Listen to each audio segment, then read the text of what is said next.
All right, we are live. Hello, everybody, and welcome to our very special episode of Book Jeopardy. This is our Champs for Charity episode, and we have a couple of special guests coming on today. So we have Alan from the Library of Alexandria, who I am very, very excited to torture after living through his torture, not one, not two, but three times on this show.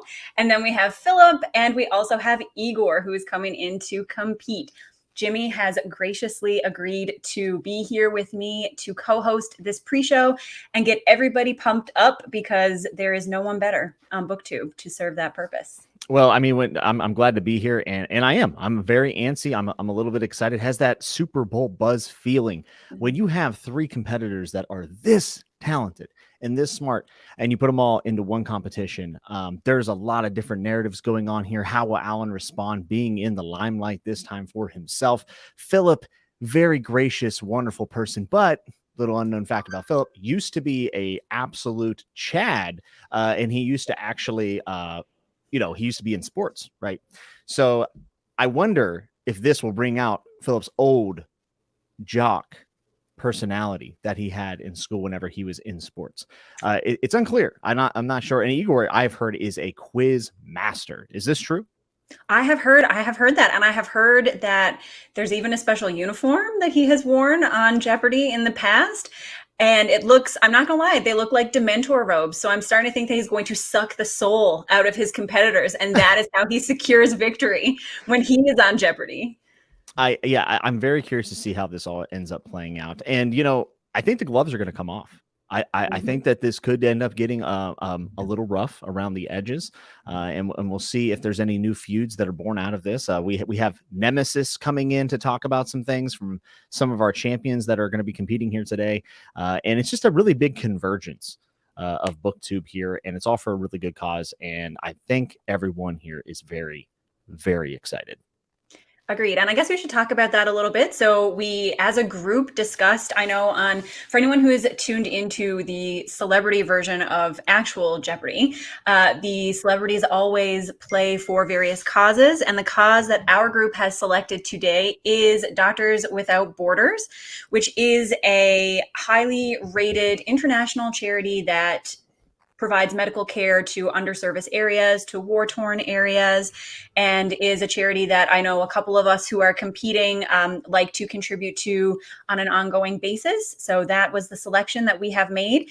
Any donations that are gathered, you can feel free, if you want to have a tax-deductible donation, we will have the link to the actual website listed, so you can feel free to go and do a donation there. And obviously, any donations that come up in the chat throughout either the pre-show or the live show, we will compile and we will donate on behalf of the winner. So that will be donated in the winner's name. Yeah, absolutely. And along with that, also a lot of bragging rights are here at stake. I mean, yes. This is very important. This is something that, this could be the only ever Champs for Charity. This might be the only time we ever see Alan as a contestant. Like, this is a once in a lifetime spectacle, folks. What you're seeing right now is history. It's true. I overwhelmed him with sheer personality. I sent him probably 2 hours worth of Voxer messages and like basically forced him to do this. So he might never recover and he might never come back. This could be your only chance to see him on the other side of the other side of the seat. Sarah is phenomenal at bullying and gaslighting, and that is a new fact that we have. So that's true. We learned in the last Chatting with Nugs that I have punched people in the past. Well, those tendencies have not gone. Clearly, I'm still a bully because I managed to bully Alan into being here. Now you're going to be the one asking the questions today. So, I mean, the power is in your hands. Do you feel a pressure to, for being biased, wanting to punish Alan, or are we going to expect a fair competition today? I don't know. I have to say, I tried to leave those biases out, outside, but I don't know. I felt tortured when I was on Jeopardy. I feel like Alan gave me no Stephen King questions. He refused to ask categories that he knew that I would know things about, and made it, in my final game, asked questions about movies, a thing he knows that I do not watch. So I feel like I was picked on when he was the host of Jeopardy. So if that comes out in my questions, then I don't know, feels like karma. So there is a bit of history here, and the special guest referee, Sarah, is not to be trusted if you're Alan. I feel like the deck is kind of stacked against Alan in a way. Oh, and we have our first donation. Look at this. Thank you, Evie. Evie, thank you so much, who has been a really big help with this stream as well. She says, I'll match every $5 donation up to 75, not including this one. So let's do this. All for a good cause. Excellent. Excellent. Awesome. Yeah, and so we haven't really talked about Philip, so I want to go back to what you said about his early Chad days. And I would like to say, when I was perusing the internet for photos to use for this Jeopardy competition, I came across a photo of young Philip that I shared with you. And I can believe you when you say that he may have had those tendencies when he was younger. Well, it has been said that him being a nerd and a jock, that he actually would stuff himself in lockers. That is something that Alan informed me of. And, this has been brewing for a while in this competition. And there was a bit of tension down at the ICFA conference in Orlando, where I got the opportunity to meet Philip and Alan. And I got to say, there was some tension there. I felt like I could cut it with a rusty knife. That you would be able to feel it. So I wonder if all the Philip that we know is so loving and caring, and he's very empathetic. But the question is, are we going to see a darker side of Philip today when that competition, that Chad, comes out of him? I think so. I think so. I think the tables might turn, and Philip might come out of this being the antagonist after all. Yeah, I wouldn't be surprised. People need to hang tight, but I think that is a very real possibility. Yeah, I think it is too. And speaking of Philip, I think that we have an opportunity to talk a little bit about his darker side and to get some inside information from someone who might know that part of Philip. And maybe we can bring that person forward so we can talk to them a little bit about that darker side of Philip. I think that's a great idea. A fair and balanced opinion. Mm-hmm. Yes. All right. So we've got Evie backstage. She's going to send out our special guest so that we can have a chat about the darker side of Philip Chase. Hello. Welcome, AP. So I will let Jimmy introduce AP because they have met in person. And so he obviously knows far more about this amazing booktuber than I. Well, I mean, what is there not to say about a critical dragon? I mean, he's critical, he's a dragon, and he's the best Irishman I've ever met. Shorter hair now and nice and cleaned up. The ponytail was left in the swamps of Florida, but still one of the best minds that we have here on the platform. AP, how are you doing, my friend? I am doing very well today. Although I have to admit, I had to come on here with some trepidation because I've been brought on to support my nemesis. And this is a duality. The person who is making my life a misery, who is tearing me apart in all of these different videos, who is just deep down evil.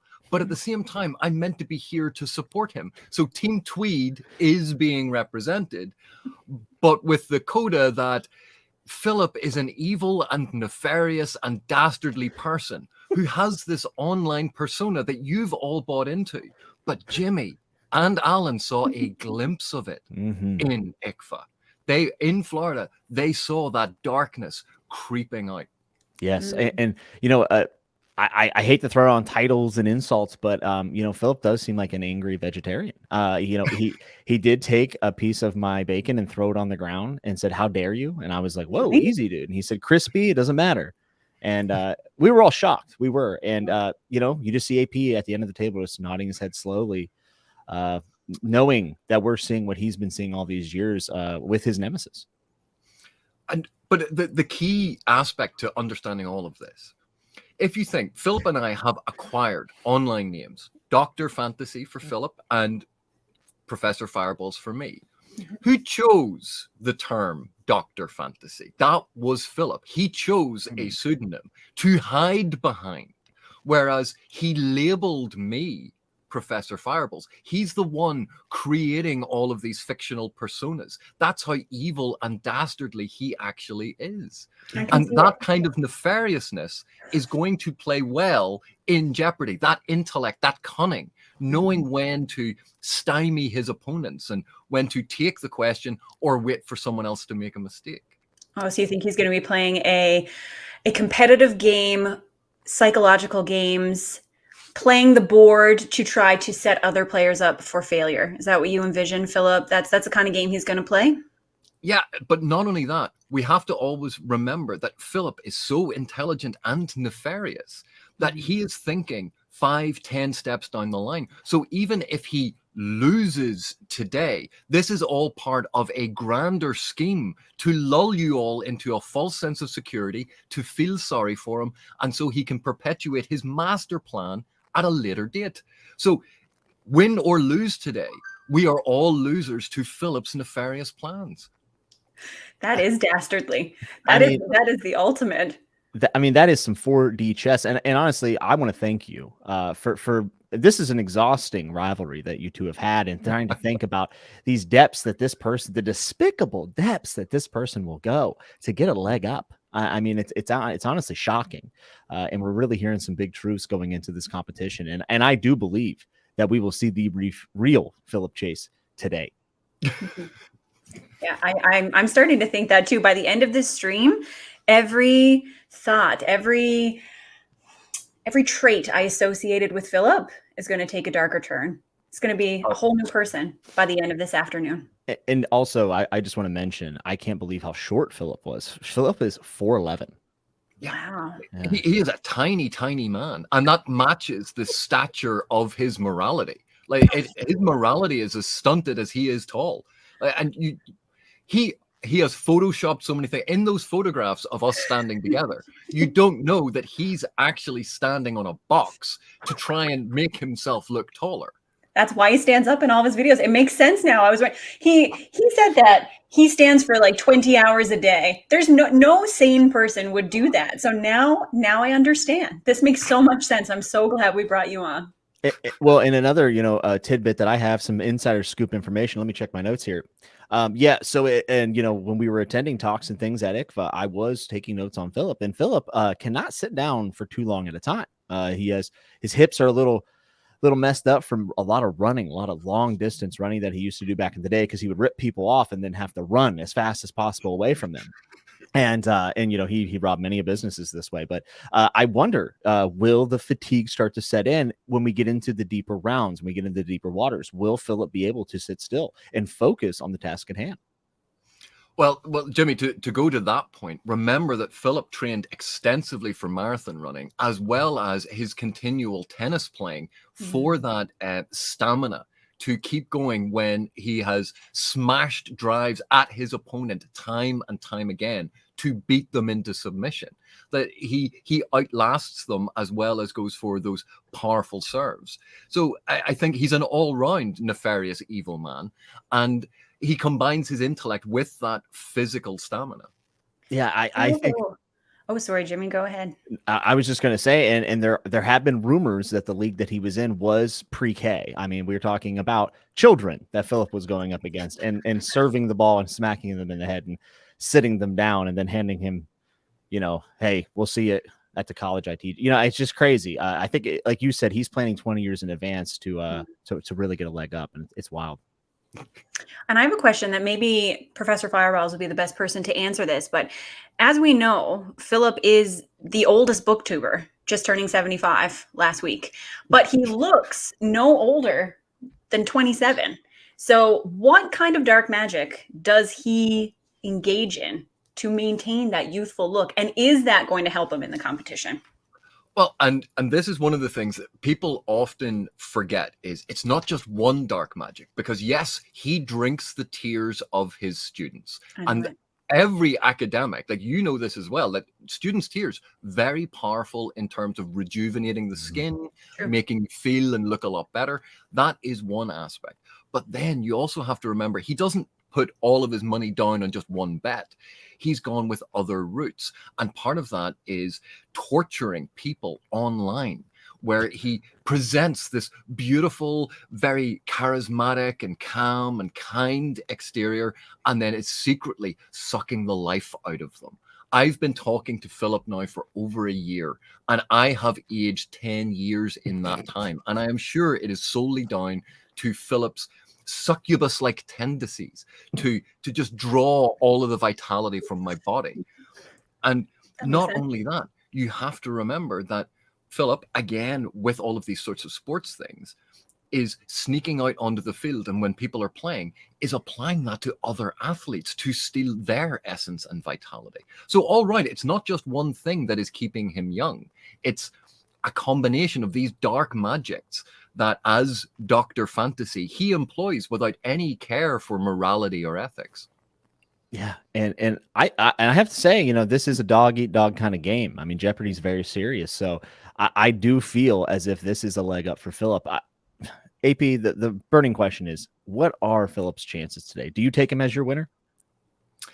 Well, like I said at the beginning, win or lose in this game, Philip will eventually emerge the winner. But looking at a professional Jeopardy player, someone who has done this before and knows the ins and outs, they have to be the favorite. Igor has to be the favorite in this. Alan, as someone who has run Jeopardy games, has a knowledge of all of the sorts of questions that are going to come up, all the different tactics that he can employ. He has to be a close runner-up. So Philip really is the underdog. And so if anyone supports anyone other than Philip, they are not supporting the underdog, and that's just not patriotic. That is so true. And, you know, there's a lot of questions to be asked about Alan's participation, but we'll ask those questions whenever his champion comes on. But I think this has given us a lot deeper of a look into what we are going to get out of not Philip, the booktuber, not Philip, the professor, but Philip, the contestant. Yes. Thank you, AP. We're really glad that you could come on and help us with this. Do you have any parting words for your nemesis? Anything that you would like to pass along to him? I know that he is watching, waiting on tenterhooks. Philip, just remember, win or lose, we know that you're going to come out in the end ahead of everyone else. But if you have the opportunity, take them out at the knees. Go for the sweep.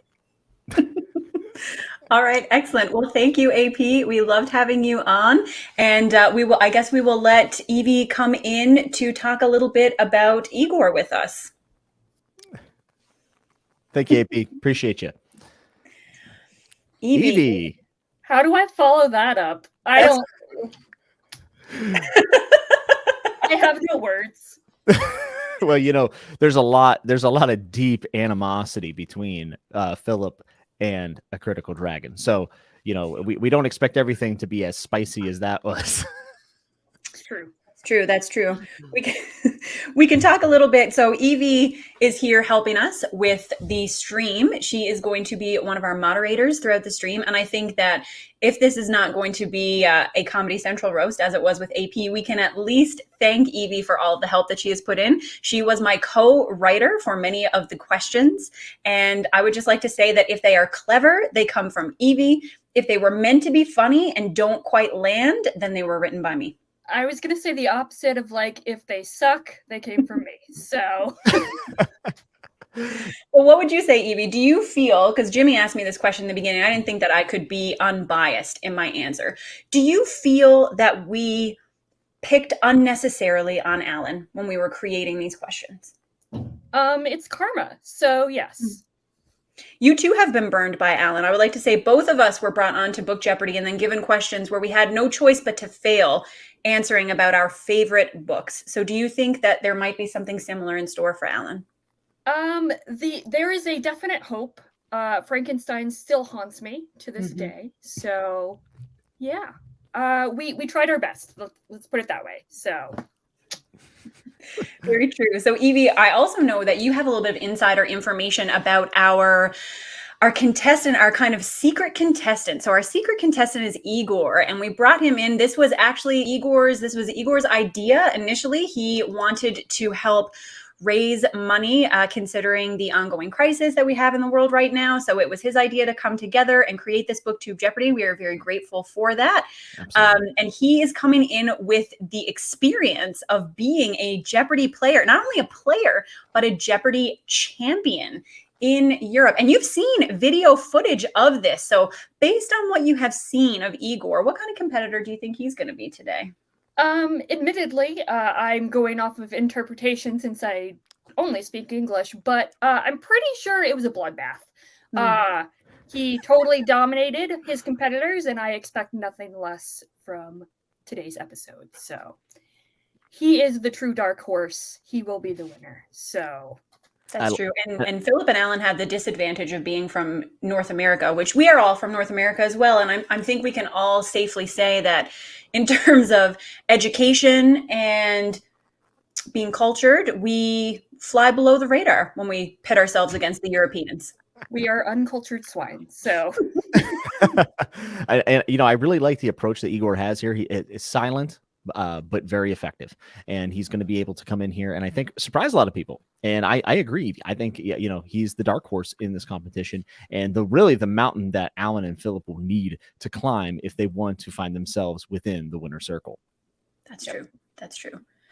And I think that silent part is really important. There's something to be said. I've gotten many messages, many emails. I even got invited on Philip's channel. And after the chat, I'm not going to lie, he asked me about Jeopardy.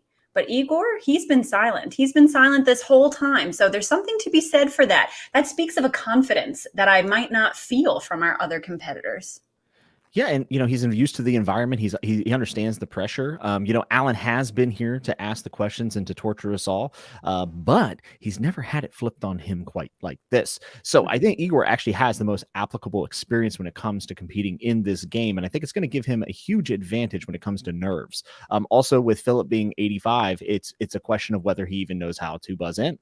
That's true. He did. He sent me a question saying, Sarah, how do I buzz in? Should I come early? I don't understand. Do I need a pencil? A pencil? Philip, I'm in Newfoundland. What are you going to do with a pencil? I don't know. I'm worried. I have concerns. I've cried twice so far in this pre-show.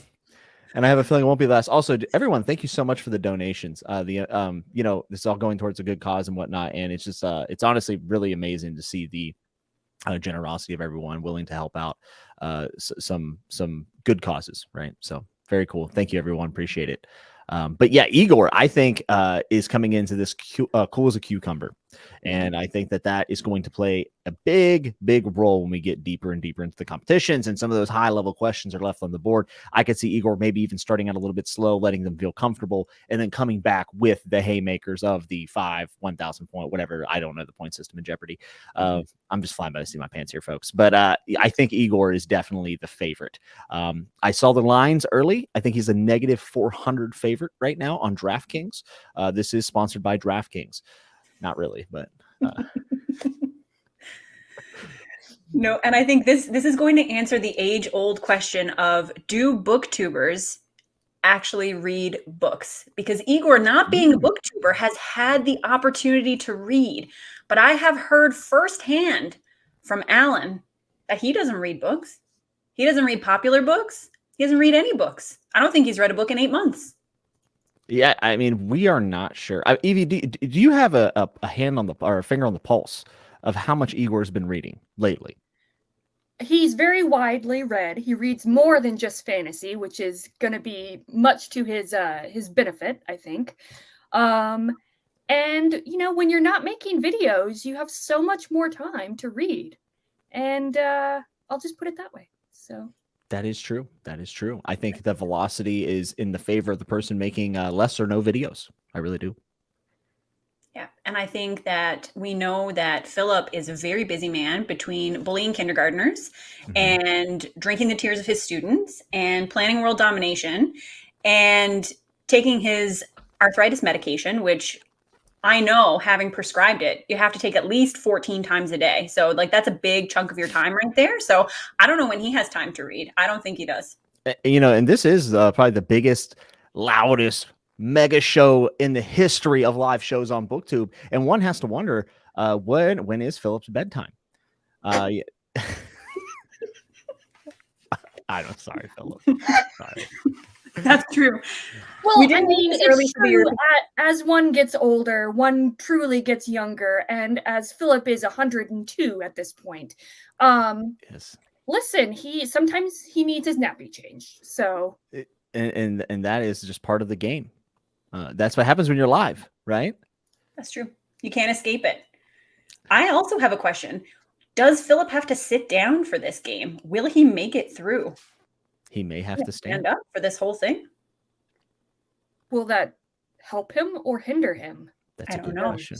It's It's a very good question, Evie. And out of all these contestants, I feel like we can expect the most consistent performance from Igor. I really just feel that with being the favorite, there's a certain level of confidence whenever you walk into the octagon of Jeopardy, into the cage per se with the lions, and I wonder if that will unnerve someone like Alan, who is very, very forthcoming with how he is feeling. I just wonder if Igor's cool demeanor could set him off. It's true. You've been in these positions, Jimmy. Do you find that intimidating? Having been in these sorts of situations before, seeing an opponent across from you who is so collected, so cool, has not tried to bribe the question writer in any way. Would you be intimidated by that? Well, absolutely. Whenever I would walk through the curtain and step into the squared circle and lock eyes with my opponent, and they seemed calm, I always wanted to know, what do they know that I don't? What happened in the preparation? Are they a fool? A blank demeanor goes a long way to play mind games with multiple opponents. And this is a situation where this is not a mano. This is not 1v1, but it's 1v1v1. And then also possibly a little bit of bias coming in from you as our special guest referee, Sarah, that I think there is going to be high drama in this competition. And I think that this is the big money fight. Mm-hmm. No, I agree. ESPN, hire me today. We need it. We would like a contract for Mr. Jimmy Nuts, please. If we do not get one by the end of Jeopardy, then he is shutting down his BookTube channel. I am wasting away over here reviewing books. What are we doing, folks? Yep, most definitely. And we did have a question about contributing. So you can contribute through Super Chat, or Alan will have a link to the charity itself set up in the description box below as well. So you can always feel free to do that. I don't see a link in the description box, but mm-hmm. I don't see it. So Alan, add that. That doesn't bode well for Alan either. We discussed this. Did he forget? Is he having memory problems? Well, Alan's had a pretty big weekend, which I think we'll talk about probably whenever we have his champion on at that point. But there's a lot of backstory and external forces coming into play here for sure. And it all revolves around, for me, the enigma of Igor and what he is going to bring to the competition with his experience. I will say that as his champion, even I don't know much about Igor. So that lends to his aura, I guess. Yes. And sometimes I do worry. So one small worry that I have is sometimes, can you be too smart for a show like this? Having been one of the people to write some supremely stupid questions, can you be too smart for this game of Jeopardy? It's a real possibility. Oh, I think so. Absolutely. So Evie, I mean, if you're putting down money on someone today, you're going to the Vegas, you're walking up to the sports book, you're sliding across a couple bills. Is your money on Igor? I think so. If only to see Alan lose. So, I mean, I think that's what we're all really here for. It's true. Oh, fantastic. So, I mean, I think I feel like Igor is as mysterious as he was prior, but with a little bit more context in the fact that he is very skilled and is going to bring a lot to the table in this competition. Yes. Absolutely. Perfect. All right. So why don't we, because we do have another special guest who is getting ready to come on, but in the meantime, I'm just wondering if anyone is a long time watcher of Alan's Jeopardy. Are there any categories that you are hoping to see today? Anything that you want to see him squirm, that you want to see him try to answer? How do you guys feel about that? And as you answer in chat, we also just want to thank Evie for coming on, and a Critical Dragon AP, of course. And then we have some more surprises for you folks. I don't want to give away some names yet, but I do want to make sure that we take time at the end of the stream to thank all the other booktubers that have been involved in this project. So if you're enjoying the pre-show and you're not sure if you're going to stick around for the main event at 1 o'clock Eastern time, I really implore you to, because we're not done with the surprises quite yet. Not just the categories, not just the questions, but also some special guest appearances from some of your favorite personalities here on BookTube. Most definitely. And now I think we are ready for Alan's champion to take the stage. So we want to hear all about his prowess, why he is going to do well, and we are going to welcome his formal champion on screen. Wow. I just want to say I wore, in honor of Alan, a Six of Crows sweatshirt, because that's his and my favorite series. So I thought that would be nice. That's very thoughtful of you. Alan just said, Leanna is representing me. Of course, Alan. Anything for you. You know when they say like after your time is done on this earth, and then like you see everything before your life, and you have to come before like all the people who you've wronged. I feel like this is that moment for Alan. It's kind of like the last episode of Seinfeld. It's he's being taken to task for all the terrible things he's done to people. And Leanna, I can't think of someone who Alan's been more unjust and unfair to than you. I mean, I know you guys said that you wrote questions that would be hard for Alan, but I would just like to say that when I appeared on Jeopardy, the person writing the questions and running the game was my nemesis. The person writing the questions and running the game for Alan is not his nemesis, so he's still getting off easy. That's true. I should have brought you in to write some. That was a mistake on my part. I should have given you that opportunity for revenge. It's okay. It's okay. It's all for charity. The genuine surprise in chat that Leanna is Alan's champion, it might be my favorite thing that's ever happened. Although someone said I was expecting Alan to show up with a disguise on, which also would be an excellent option. Wait, actually, we are the same person. This whole time, my channel has also been Alan. He's that good. Wow. That's the real reveal. That would be a major reveal. The Because Mission Impossible style. I mean, I don't see the resemblance, but it would be a master disguise if so. Leanna, I'm curious. What do you think Alan's odds are now that the tables have turned and he will be the one answering questions? Well, we know that Alan can dish it, but the question is, can he take it? And I think the answer is no. But I appreciate that he's willing to eat crow for charity. So that's wonderful of him. Yeah, I think you have to respect the fact that at least he was able to be bullied and step up to the plate. And it is interesting because in Alan's life, he is a booktuber, constantly influencing me to add to my TBR. And he's the Jeopardy master, right? He's always asking the questions. He's a teacher. He's always in control. And the reins are removed from his hands for this one. And I'm very curious to see how it goes. Well, words that have never been used to describe Alan are cool, calm, and collected. So I feel like realistically, while he's still yelling about the injustice of his answer not being accepted in the previous question, the other two will be already answering all of the following questions, and he will fall far, far behind while he is ranting. Yes. Emotions will run high. I think we can all agree that is probably going to be Alan's biggest hurdle. Well, yeah, and we talked about the fatigue that's setting in on Alan. He's been away all weekend at a wonderful competition and was able to lead his students to a huge victory in a kind of competition/quiz format. And we know that he's short on sleep, which is a very noble thing to take those kids and to do that. And congratulations to them. But I do wonder if the fatigue will have something to do with maybe his eventual demise. I mean, I'm sure he'll use that as an excuse regardless. So I think he planned, scheduled this on purpose to have plausible deniability. I actually was wondering that as well. And something else, Leanna, you talked about how he ran the game. Alan's the one helping Sarah set up the buzzer earlier. I didn't want to say anything. I don't want to peek behind the curtain too much. That is sus. Is there a chance that Alan has rigged these buzzers? I mean, I think both that, yes, he has rigged the game, but also that he will be his own worst enemy and it will help him not at all. Yes. You know what? I could see that. I think Alan's going to be a punching bag today. I don't have much hope for him to win this. Leanna, do you feel like he has a solid chance against, someone that is so experienced in Igor and then also as nefarious as Dr. Philip Chase? No. The confidence level is at an all-time low for Alan, which does make him the underdog. Which I think he would argue that he's the underdog in all ways. I think that he thrives in that position. Well, I think Alan just loves injustice, and he has done so much injustice through these shows over the last few years. Well, I think a happy outcome of this game will be that he realizes what it's like to have to answer impossible questions, and maybe future games of Jeopardy he'll have more sympathy and empathy for his contestants and not wish to torture them at every possible opportunity.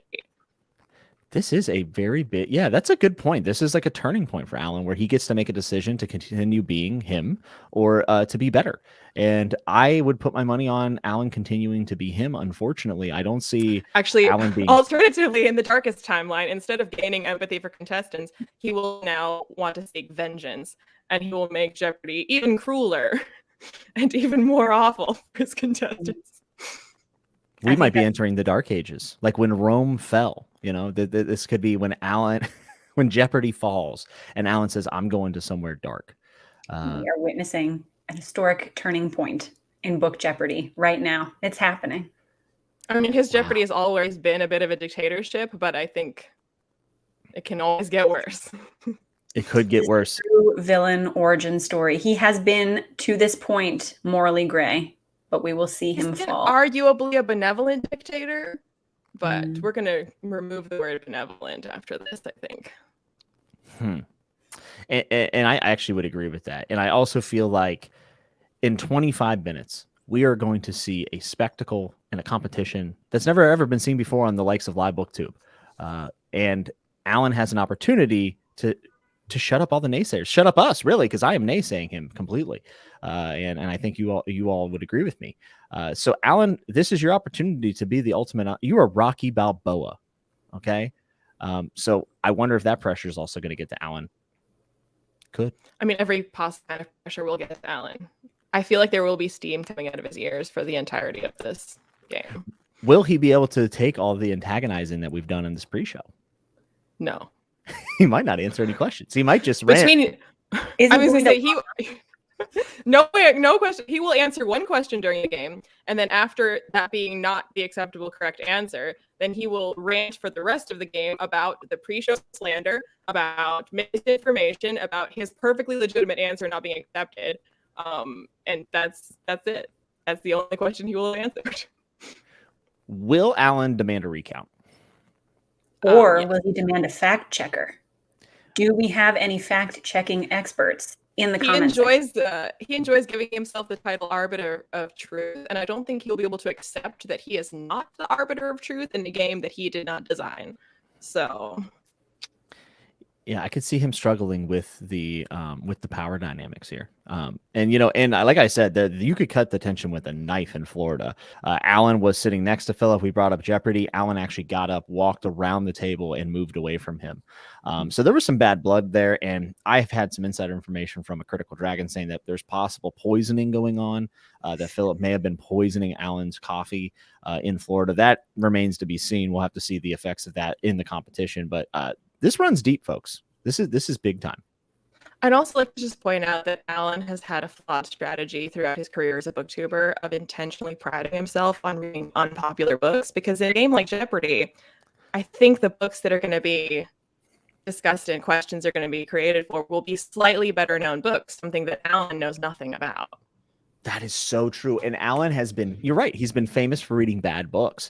And I do think when you read really bad books that no one else likes, there's a chance that those questions will not pop up. And he hasn't read the wealth of amazing works that we have in sci-fi and fantasy. So I do think Alan's poor taste will, it's probably going to hamper him. But I'm sure that Alan's version of events will be that he was unfairly discriminated against for his poor book taste.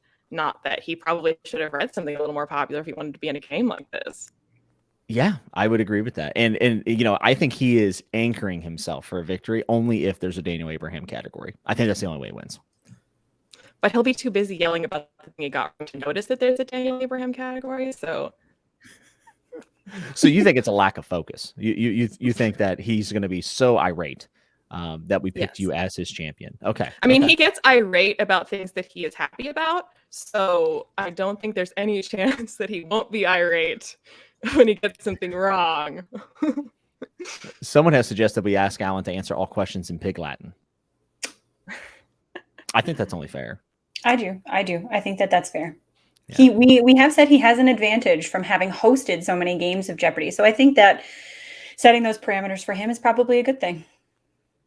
Yeah, I would agree. And, I don't know. Alan has a lot to overcome here, but it only takes one. You know, it only takes one big question to get the lead and then restore some confidence in yourself. But I just wonder if the fatigue from the excellent weekend he's had, for the fact that he has terrible taste in books, to the fact that he's also not used to being on the contestant side, if it's just too That would big point of a out that his students were champions, not him.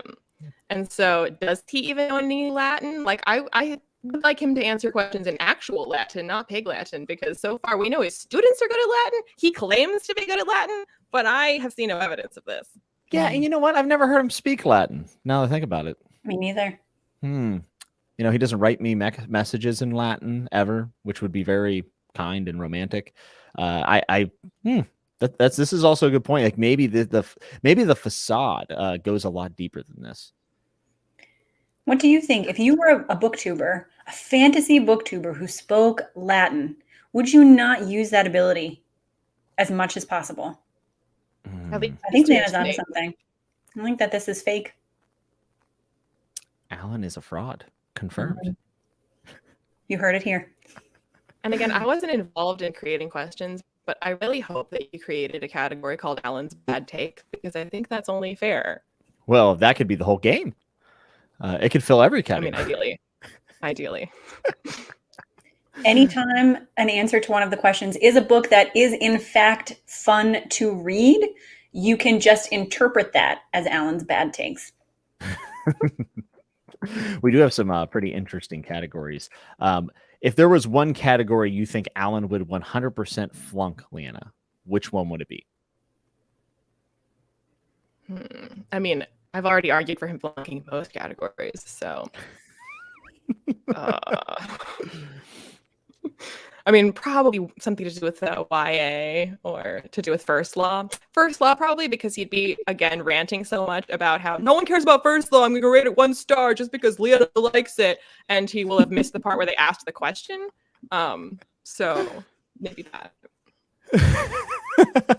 We're expecting timing difficulties on the buzzer. Yes, absolutely.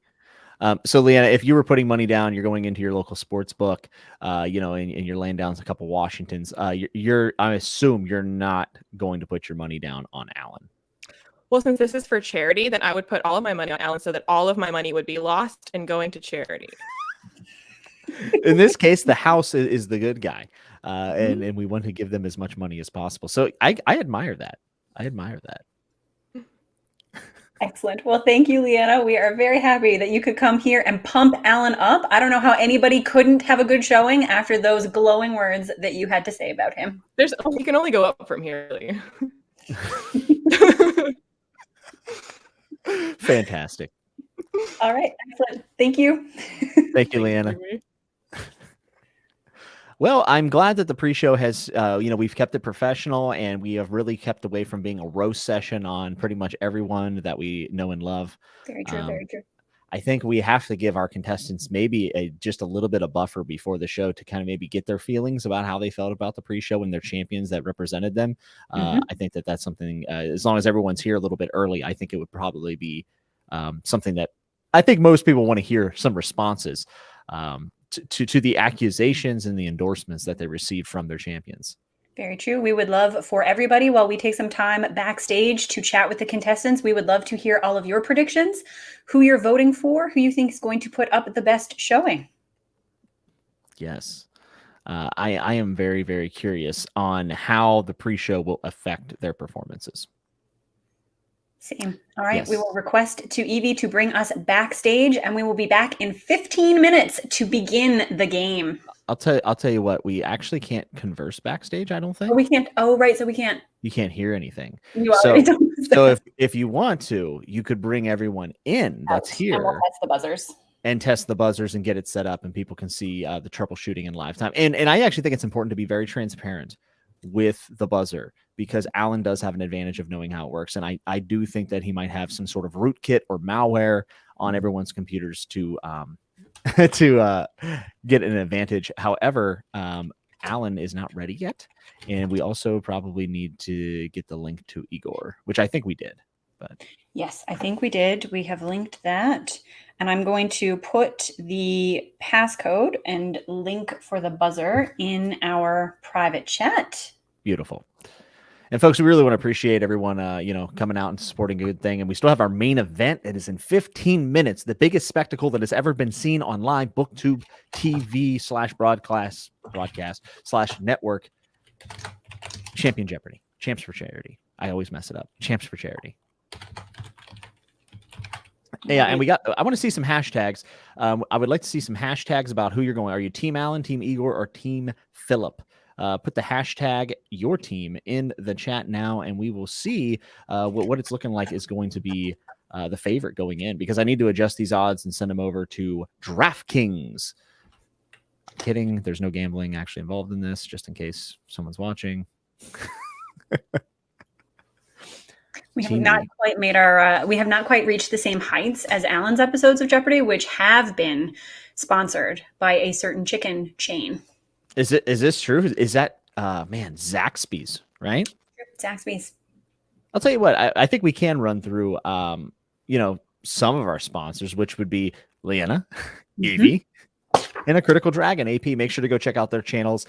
We are so happy that they were able to join us today on this pre-show and take some time out of their day to join this craziness and to support their contestants, or not support their contestants, more like. I feel like Evie was very confident in her pick, whereas I felt like AP, A Critical Dragon, was much more reluctant to admit that Philip is just a master of 4D chess. And then Leanna seems to have absolutely zero confidence in Alan. So I think he's going to need strong community support, which we see pouring in now, a lot of Team Allens. So even though I would say his peers seem to not really give him much of a chance today, I do think the people are behind him. Alan is a champion of the people, and it could be what catapults him into some momentum to get up and end up in the winner's circle. You know yourself, Jimmy. There's nothing like being pumped up by the crowd. Listen, there's times wherever I felt like I was down and out, but then you start hearing the "let's go nuts," and you start hearing the stomping of the feet, and you start getting a little shake, you start getting a little buzz. And I think Alan is going to feed off that energy, because Alan loves nothing more than his community and his fans, which are all going to be here to show up. So. And what do we call Alan's fans? Are they the Strumpets? Is this Strumpets Unite? Is that his cheer? I think so. And I'm getting word in here that Igor has arrived to the arena, has just pulled up, and I believe almost all of our contestants are here now. But we'll see when they're ready to jump in, and then we can test these buzzers. I will likely bow out at that time, just so there's not too much chaos, but I will be sitting backstage waiting to play some amazing category intro videos that I think a lot of people are going to have fun with. Excellent. And Team Tweed. I like this. Team Tweed. That is great. I have gotten word that Igor does not have his Dementor robes, so I think that I have to change my bets. All right. Well, I think I'm going to stay neutral in this regard. You know what? Forget it. I'm going to be corrupt. I am actually going to put my eggs in the Team Alan basket. I mean, that's right, folks. I've talked to Alan for about 40 hours on BookTube, and I've met him in person. And there's an X factor when it comes to Alan. He just has that it factor, the charisma, the wherewithal to, I think, overcome. And a lot of people have doubted him, including myself, in the last 45 minutes. But I am turning my pick around, and I'm going to put my money on Team Alan today. You heard it here first. Perfect. I'm glad to hear it. He needs someone cheering for him. So is your money on Igor then? I don't know. I don't know who my money's on. I feel like sometimes this is something that can happen when you are trying so hard to make sure you're not being too mean to someone. Inadvertently, you might make things easier for them. So I worry that psychologically, I have manipulated myself into actually rigging this game for Alan. It's a fear. Wow. And I do think that my bet is a little bit risky, because I do think you're biased, and I can't expect a straight competition from you. I just don't. I think you are slightly corrupt. As we know, you've punched people in the face before in your history, and that's violent tendency. I mean, that's very scary. That's true. Will you lash out during the competition? We don't know. It's hard to know, hard to tell. How much anger am I carrying from my time as a Jeopardy contestant? How deep does it go? Stay tuned. Yeah, stay tuned, and we will find out. We are only 10 minutes now from the main event.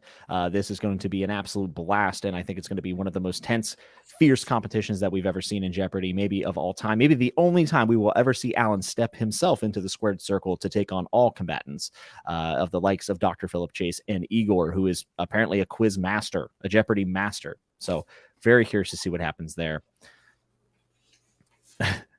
Critical Dragon asks, so is this like pro wrestling that the fix is in from the start? My world is broken. Yeah, the fix is in, boys. It's in. Oh, this is going to be quite a time. Quite a time. No really better way to kick off my Sunday. I can tell you that. As I got to respect our elders. Cheering for any other Philip is elder abuse. Hey, and Philip brings a lot of years of experience to the table. And you can't discount that. And also the fact that I do think that the competitive nature from Philip's past is going to come out. Will he shove someone in a locker? Possibly. But will it be himself? That seems like a Philip thing to do. He's like, let me take this locker jamming for you, my friend. He's just such an empathetic person. And for all you Malazan fans out there, you could say that I'm corrupt. Get it? Corrupt. All right. So we are edging in closer and closer to showtime here as we get our guests into the backstage arena. I believe what I got in my headset here is that we are waiting on Alan only. And we are trying to get Philip and Igor signed into the buzzer. Things are really kind of coalescing here, coming together, and there is a convergence. And soon all the trash talk will be over, and it'll be time to see who has the goods. Very true. And this is a good time for anybody who is new to Jeopardy. Obviously, this is Alan's baby on BookTube. He has been running Book Jeopardy this is the 14th episode. If you have not tuned in before, we keep our answers out of the chat. If you know an answer and someone seems to be struggling, feel free to say, I know that, or how can you not know that? Or I knew all along you didn't read books, or any other words of encouragement that you would like to put in there. But please don't put the answers in the chat. We will have Evie on the lookout for those types of things, but we're all here to support each other and have a lot of fun. Absolutely. And at the end of the day, we're having a lot of fun, but we do appreciate Alan hosting this and going through all this because he had a very busy weekend. So for him to step up and coordinate this and help us out was pretty excellent. And Alan's really built an amazing thing here, not just with this channel, but also with, Jeopardy. A lot of people look forward to this. I know it's some people's highlights, of their month, and I know it's one of mine. So we do appreciate Alan and the platform that he's built here. And we also appreciate everyone that showed up to attend this and to support a really good cause.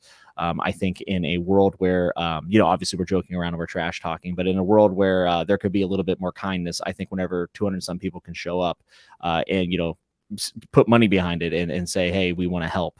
I think that's a really powerful thing when we all come together. And it's one of the reasons why I'm always so very proud to be part of this community. Yeah, most definitely. All jokes aside, we thought that we could put this together because the BookTube community is such a gracious and welcoming place. And you guys have totally come through. And we always appreciate anybody who is here. Yeah, absolutely. And plus, we're part of history. Like I said, this is the biggest, the best live stream ever in the history of BookTube. I don't care about anybody else's numbers or events. I mean, this is where the big boys come to play. This is the main event, and we'll be starting in less than 7 minutes for our contestants in this amazing Champs for Charity Jeopardy game. All right, perfect. I think we have everybody in on the buzzer. Philip has thrown his pencil in the garbage and has learned to use his computer. So we are ready, I think. Now, I think we may just, if Alan is ready or not. Yeah, I would say go ahead and if you can, bring everyone in. You could remove me from stream. I'll sit in the backstage and I'll wait for your cue to play the category videos. And you can do that from back there, can you, Jimmy? Yes. Alan may need to be the one to click add to stream at some point, or Evie, but we'll figure that out whenever it's time to play the videos. Perfect. Hello. Hello there. Hi there. Perfect. We've got volume from both of you guys. You guys are hearing me okay? Yep. Yes, loud and clear. Excellent. Anybody who is in the chat, or either of you guys, if we do start to get an echo, just let me know. It's usually my computer. I'm going to try to keep my headphones off so that my husband can double check my math. But if I have to put my headphones on, then I will do so. Okie dokie. So we're gonna test this buzzer thing, right? Yep. So we are in. I'm going to clear the buzzes, and Okay. you should be able to buzz in now. So just try buzzing in. Did that work?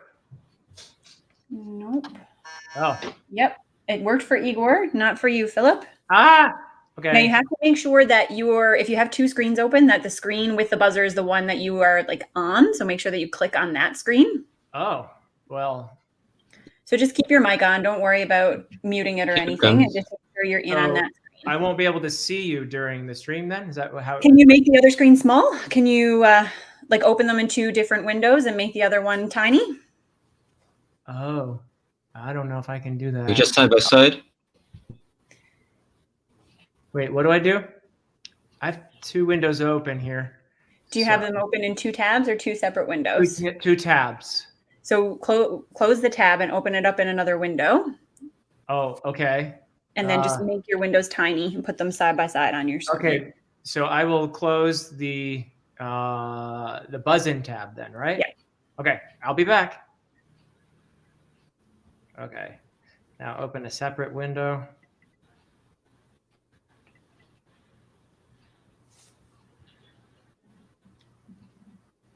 So I'll say just another word of thanks to Sarah and Evie and the rest who did such a wonderful job preparing the event.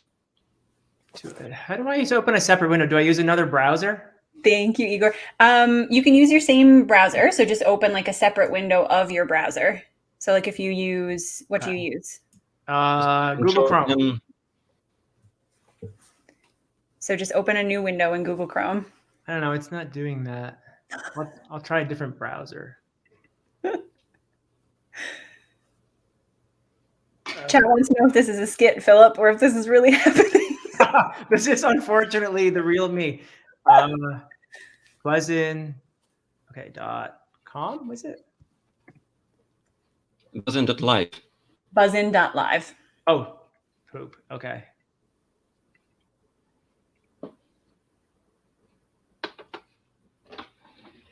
All right. Let's see. Join. We're going to make it happen.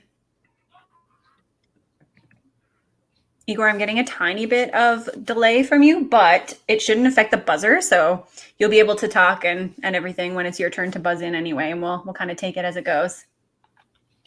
Okay. Perfect. Alan has arrived. Hi, Alan. Looking subdued. Okay. I'm going to find the code again.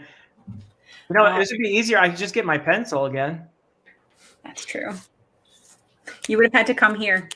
You would have had to come to Newfoundland if you wanted to do this with a pencil. All right, I'm almost there. All right, I'm just going to mute myself for 1 sec. Boosh. Okay. Did that work? Sarah, could you reset the buzzer? I'm gonna so clear that it. you buzz again? All right, now all of you guys try to buzz in. Yeah. Not only did you buzz, but you buzzed first. Is that what we're going to expect from you for the rest of the game? I didn't know. even buzz. Alan, Can you I try haven't that buzzed again? yet. Actually, with the space bar. Did you not buzz on purpose, Alan? Yes, I didn't even hear the command to buzz. It's begun. Can you buzz? Thank you. Awesome. I don't know if I have another pen or not. No, do you want to run and get one? I got a pen. You got it? All right, perfect. Excellent. Oh, here we go. If anyone has tuned into Alan's book math, you know that I am bad at math. So my husband is coming in to double check to make sure that I do not mess anybody up. So can I try to buzz one more time? In the cart. I'm going to buzz one more time to see if the space bar works. All right. Here, I cleared it again if you'd like to do it again. Okay. Doesn't work.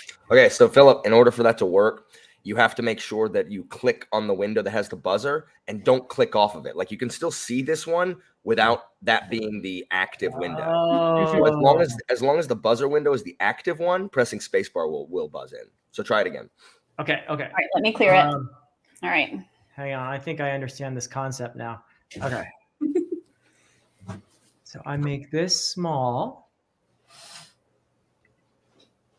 Oh, no, I just made it big. Oops. Philip, you could not be making this any better if you tried. Oh, how do I go back? There's at the top right, you'll see there's 3 icons. There's a dash. There's one that looks like 2 squares stacked on each other, and an X. Click the 2 squares stacked on each other. Okay, but that made it big. Okay, click on that again. It should make it smaller. No. It should detach it from being huge to where if you put your mouse on the edge of the window, you should be able to drag it and make it smaller. Okay. As long as it's not taking up the entire screen. Oh, that's clever. Okay. All right, now.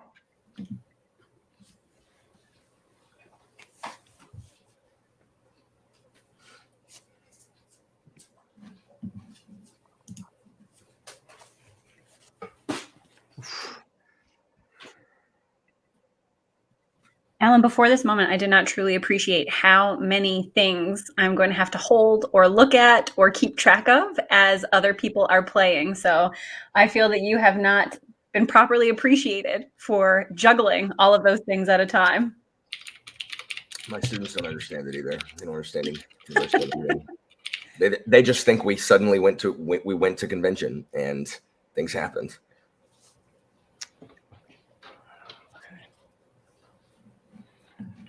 I can't make the other window stay when I go into the buzz-in window. So you need to do what you just did with the buzz-in window and make it smaller also to where they're side by side. Ah, now I got it. Both fit on your screen at the So same that time. way, when you click on the buzzer screen, the other one is still there, but it's not active. I just buzzed. Did it work? Yes, it did. Yeah. Does everybody want to give a buzz now?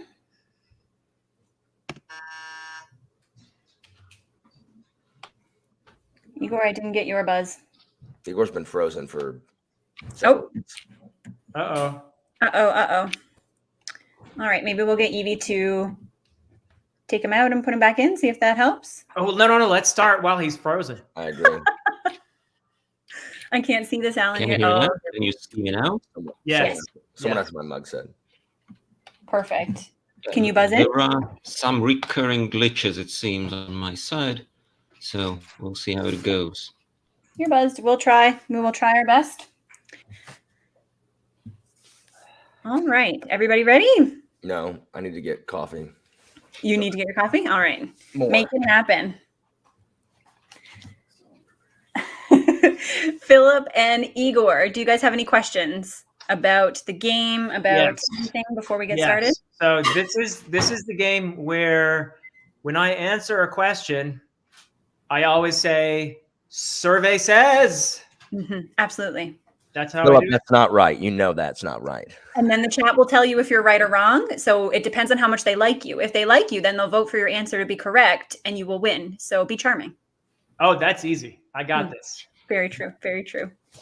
So no, seriously though, I ask a question and you give the answer, right? I provide an answer and then you answer in the form of a question. Yes. Okay. So what is my favorite color? Yeah. So you would say, I would say, this is Philip's favorite color. And you would say, what is pink? Well, okay. Yes. All right. Good to go. Excellent. So we will allow Alan his coffee and then we will get started. Awesome. And there are categories. There are 6 categories with 5 questions in each category. In round 1, they will be worth 200, 400, 600, 800, and 1,000. Okay. And then in the second round, they will all double. Ooh. Okay. So even if you feel like you get off to a slow start, where the game really happens is in Double Jeopardy.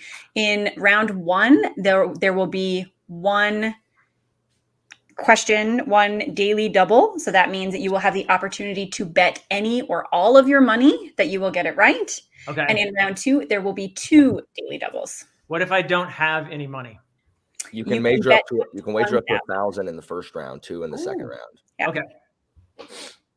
And you can go into the negative in this game. So you lose the money if you answer incorrectly, and you can go in the negative. You need to have at least $1 to participate in Final Jeopardy. Can I go so far into the negative that I actually loop around and come out in front? No. Sadly, no. That only happens with Alan's monthly wrap-ups, unfortunately. It does not happen in Book Jeopardy. Oh my gosh, I gotta film something. All right, have you had any coffee, Alan? Would you like to take a drink? This is my second mug of coffee. I'm just like I'm on the verge of breaking down in tears at any moment because all week, it has been everyone's a ball of nerves. Everyone's a ball of nerves because I took 24 kids down to Orlando for their state line competition, and these kids, the highest our school has ever gotten at this competition is 14, and it's out of 39. And many of them are private schools where you pay like 20 grand a year to go, right? Wow. And they take Latin from, 6th grade all the way up through infancy. Yeah. And my kids got second place in the entire state. One private school beat us. And so the whole week, everyone is just on nerves. And the ultimate thing, the biggest event there is Curtamen, which is essentially Latin Quiz Bowl. And we have never had a team make the finals. Not only did my level 2 intermediate team make the finals, they got second. Again, beaten only by the team that beat us out overall as well. And so all week, we're all about to puke. Me and especially these 4 kids on the quiz bowl team. We're all about to puke, all of us. And then it ends, as soon as it's over, everyone starts bawling. And I got to keep it together because I got kids. But then as soon as I dropped them off last night, I can't keep it together. And I've slept and I still can't keep it together. So I'm just on the edge of because such good kids. I had 2 kids I had a bunch of kids, actually several get first place in their events. I had 2 kids get first in both of their events. Wow. One girl got a 50 out of 50 on her history of the Roman Empire test. So she got a perfect score. Wow. One girl got first on her speech, her English speech, where she portrays a Roman character. And that was stiff competition this year for those. And then she also got first place in Hellenic history, which is the Greek history section. And then that same girl that got 50 out of 50 got first place in history of the Republic and monarchy of Rome. And then first in customs, first in freaking vocabulary. My kids, we got 6th in creatives, which is just speeches and creative projects. 2nd in Ludi, which is the Olympic events and publicity and stuff like that. 2nd in Curtamen, which is Quiz Bowl. 2nd in academics, which when you're facing these freaking public school or private schools that just kick the crap out of us every year. And then we got 2nd place overall. And we couldn't believe it. We couldn't believe it. These kids are absolutely amazing. And I weep because I love them so much, but they don't watch this, so they'll never hear that. And so we're good. Congratulations, Alan. That is fantastic. Yeah. Really. That's fantastic. You must be very proud. I'm extremely proud. It makes me weep. And they can never know because then they will not fear me. Well, I have just one question. Did you remember to bring the alligator, Alan? No, I didn't. But we won this huge inflatable dinosaur for winning the spirit competition because my kids have more. We were like, woo! We were much louder. So Sweet. Awesome. All right. So in a departure from the norm, because I do not have the ability to present these as well as Alan, we have called upon some people from the BookTube sphere to announce our categories for us. So we had some very generous BookTubers volunteer to present you guys with the categories, and we will get Evie and Jimmy, who are backstage, to put that out. So you guys pay attention. If you have any questions about the categories, I will answer them again after the video. So no worries there. Oh, crap. Colin, one of my students is here. Colin, he didn't go, but he's one of my kids, and he's one of my students. Well, they all know now. To a special episode of Book Jeopardy. I'm Murphy Napier, and I'm here to let you know that the first category of the day is going to be manga. Hello everybody, it's Sarah. For the next category, this is going to be familiar if you have tuned in to Alan's Jeopardy. It is called New SJM Novels or New Sarah J. Maas Novels. Yeah. To be clear, these are not books by Sarah J. Maas, but every answer will be answered in the form of a court of blank and blank, with the first blank being a single syllable word and the second blank being a double syllable word.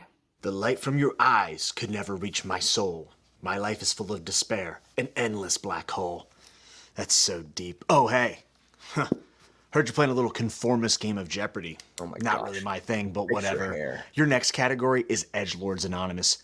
You'll be read a diary entry from a literary edgelord, whatever that means. And you need to be able to give their first name. Not their last, not their conformist name, their first name. Good luck.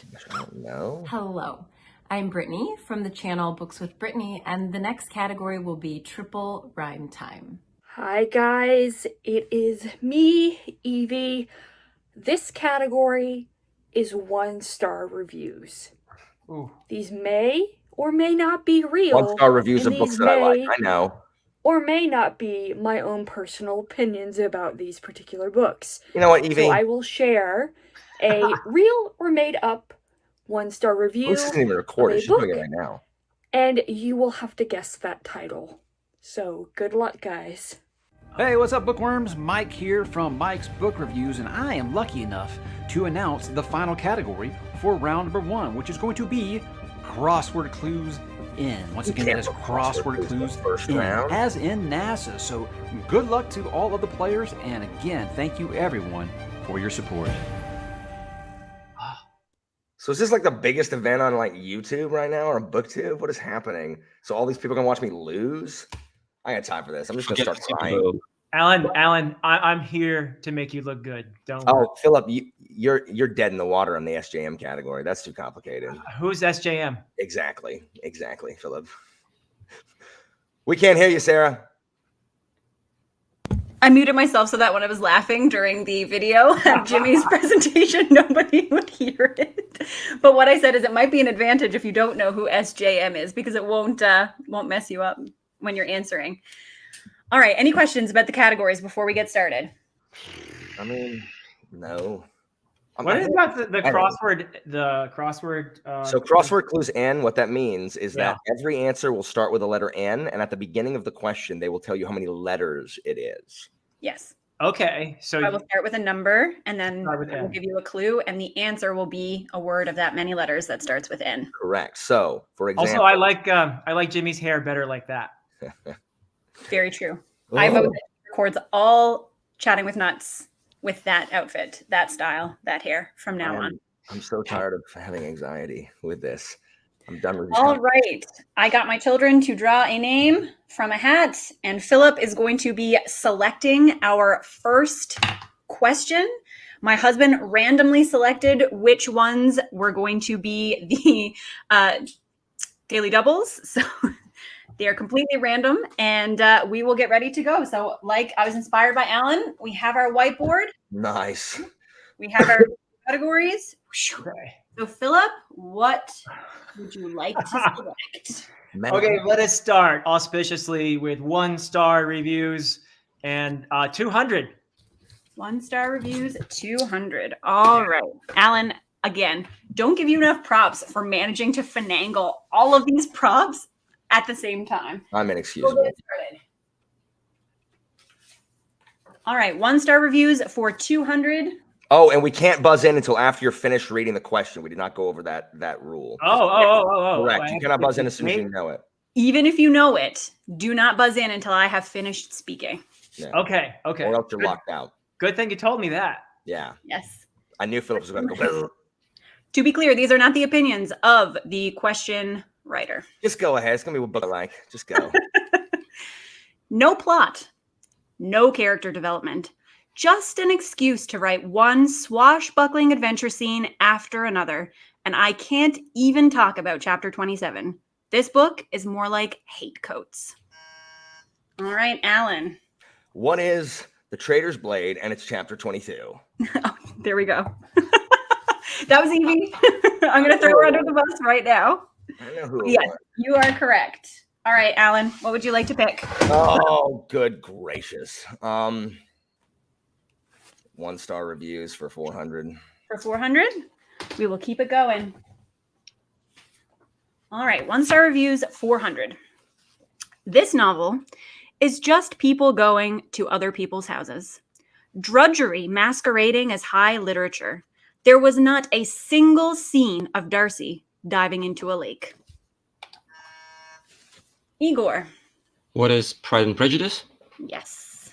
Why did I know who Darcy is, and I'm just like, why? Evie gave it 1 star? Don't you like Jane Austen, Evie? She does. That was No Igor. lakes, no wet clothes. Warfare. All right, what would you like to do, Igor? Shall we try triple rhyme time? 200. For 200? All right, so for anybody who is not a regular watcher of Jeopardy, this is a Jeopardy category from the show. I will read you a clue, and you will give me a 3-word answer in which all of those 3 words rhyme. Okay? Word. So for 200, this is Saruman's disastrous elemental event that consumes the Hobbit's idyllic home.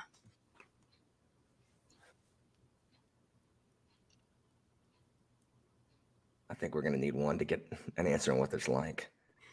Boop, boop, boop. So that is Shire. Shire. What was the first one? Dire. Shire Fire. Mhm. Screw this category. Go somewhere else, Igor. All right, Igor, where would you like to go now? This category was a bit too much. Let's try Crossword Clues and 400. That's For right. 400? Yep. Or for 400? Yeah. Look at Igor going all over the board. So this is 12 letters. Make sure you're cleared off. Also known as the Book of the Dead, this grimoire was first mentioned in the short story The Hound. That is Alan. What is a Necronomicon? Yes, it is. Yep. Alan, where would you like to go now? The hospital as I choke on this. Coffee. 1-star review, 600. 1-star reviews, 600. All right.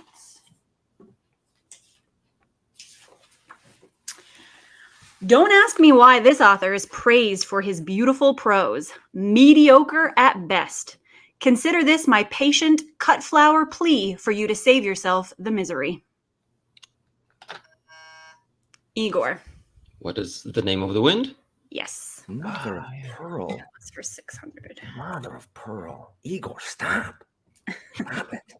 All right, Igor, where would you like to go? Let's try Crossword Clues and 600.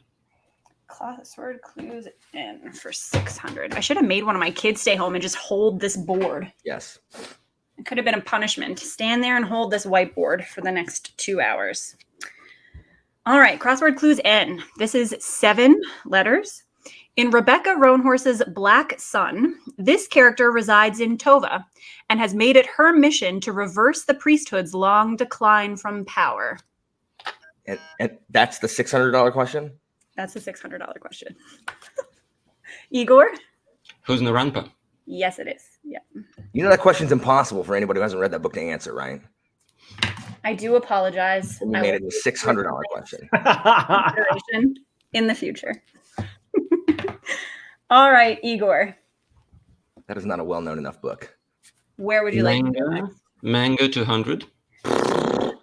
F. I'm dreading this as well. None of us know manga. Did I've you never read write manga. this category? They're very easy, I promise. Okay. Hashtag All right. debatable. 200. The only thing that exceeds the number of chapters in this long-running swashbuckling series is the number of requests you will get to read it in your BookTube comment section. Alan. What is One Piece?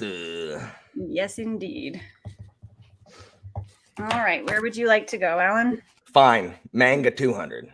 400. 400? Whatever the next one is. Manga for 400. All right. Clear the buzzer. Make sure you're cleared.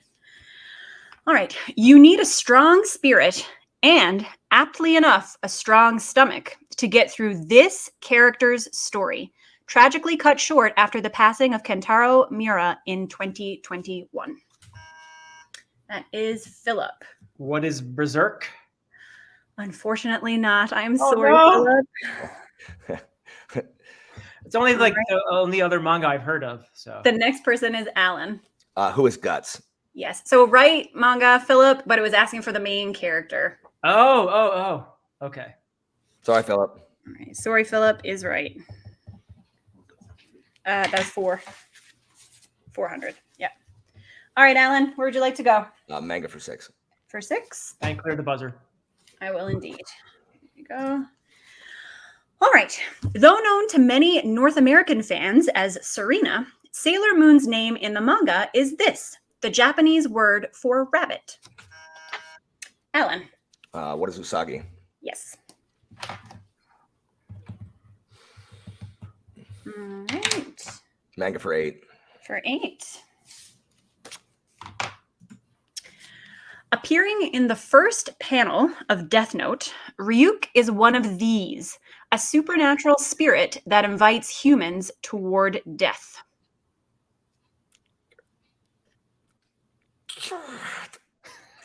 Talking about Death Note with my kids on the way home yesterday. It is, what is a Shinigami? Mother of pearl. All right, Alan, still your choice. Manga for 1,000. Or 1,000. All right. This series by Akemi Yoshida follows Ash Lynx, leader of a New York City street gang, and takes its name from a short story by J.D. Salinger. Oh. Alan. Akira? What is Akira? Nope, sorry. Mother of crap. Just lost 1,000 points. All right, Igor? What is banana fish? Indeed it is. And What this the was crap a is question. banana fish? This is a question I put in specifically so I could say, y'all don't watch my channel. I do watch your channel. I remember you talking about banana fish. Because I have talked of nothing but this for months, which Whatever. Igor knows because he watches my Whatever. channel. Lost 1,000. All right, Igor, you get to select the question now. Yeah. What have we got in the 1-star reviews? I can't see. One Yeah. you have 1-star reviews 8. and 1,000. 8. 100. 1-star reviews. All right. This is from a literal review that Evie took from Goodreads. So if you wrote this review, I apologize. This is in good fun, not meant to be rude toward you. Really, time best 100 fantasy novels. This book reads like Pratchett saw the movie Labyrinth and said, if we took out David Bowie, we could fit in so many more sheep-related anecdotes. Alan. What is the We Free Men? Yes. I agree with that. I agree with that review. Yeah. All right. Yeah, that was 800. Where would you like to go, Alan? I don't know. What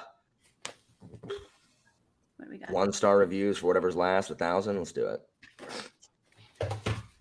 And Before you killed by Igor here.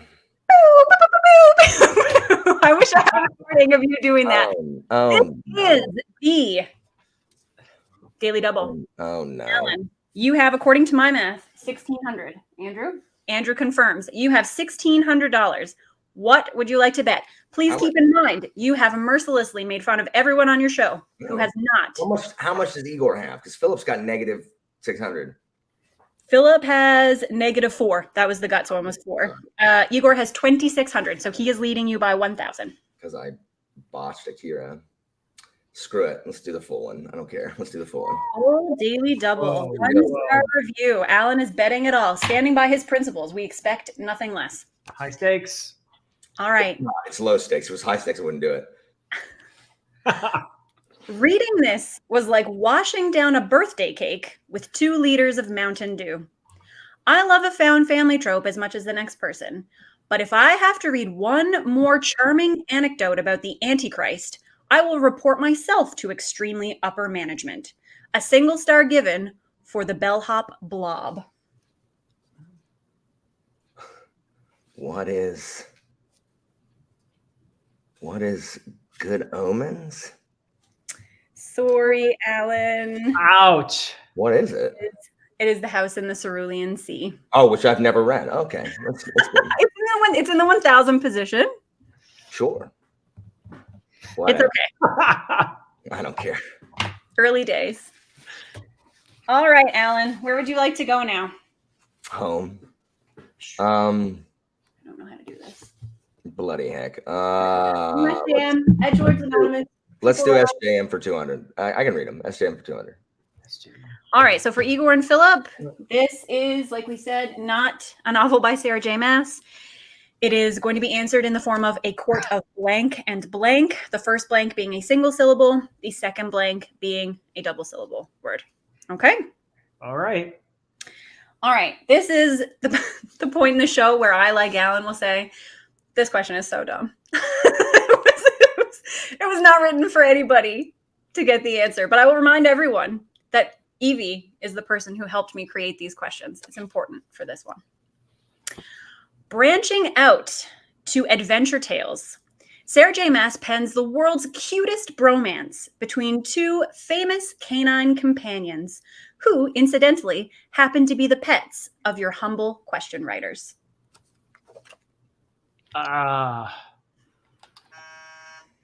Igor. What is the court of Max and Pippin? It is. Good job, Igor. Bravo, Igor. Watching the Booktube religiously. There you go. For all the times they made appearances in videos. All right, Igor, where would you like to go from here? Was it SJM 2? This one? That was Sarah. That was SJM 2. So would you like to go to SJM 4? Yeah, 4. Yeah. Okay. All right. SJM 4. In this new contemporary romance, Maas sees a romance brewing between a well-known Chinese science fiction author and his equally known translator, with whom he shares a last name. Igor.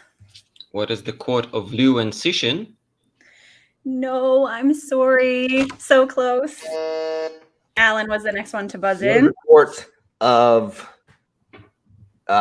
Ken and Cixin. Yes, you're looking for both of the first names there, Igor. Ooh.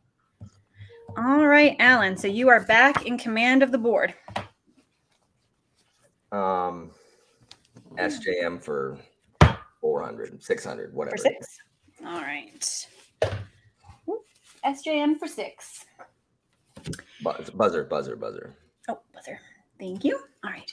In her new buddy cop urban fantasy, Sarah J. Maas gives us the story of this sand-toting member of the Endless and the doppelganger author who created him. All right, Igor. What is the court of Dream and Gaiman? Yes, it is. Huh. So Dream would be Sandman, and Neil Gaiman would be the author. Yep. All right, Igor, where would you like to go? Let's try Crossword Clues. What We have 200, 800, and 1,000. 8. 8? All right. Crossword Clues N for 8. 14 letters. Written by an anonymous poet, this is recognized as the first heroic epic put to writing in Germany and is sometimes referred to as the German Iliad. Alan. The Nibel, I missed it. It's the Nibelungenlied thing. I know it. I don't know how to pronounce it. Right? Sorry, Alan. That is very close. The next person to buzz was actually Philip. What is it, Philip? What is the Nibelungenlied? Yes, it is. I saw this right before we came on, and I knew it was going to be an answer, and I knew how to pronounce it, which is exactly what it did. Boosh! For 800. Yeah. All right, Philip, what would you like to pick? Oh, I have to pick something now. Yeah. What about what was it called? Crossword for there's 200 and what else is left? 1,000. Let's do it. Crossword for 1,000. 1,000. Can't wait to hear Alan hate this one. All right. Whatever. 14 letters. the loud and pay attention. The loud cricket-like insects, plural. The loud cricket-like insects of the Midgewater Marshes were given this name by Samwise Gamgee. Oh, bloody no.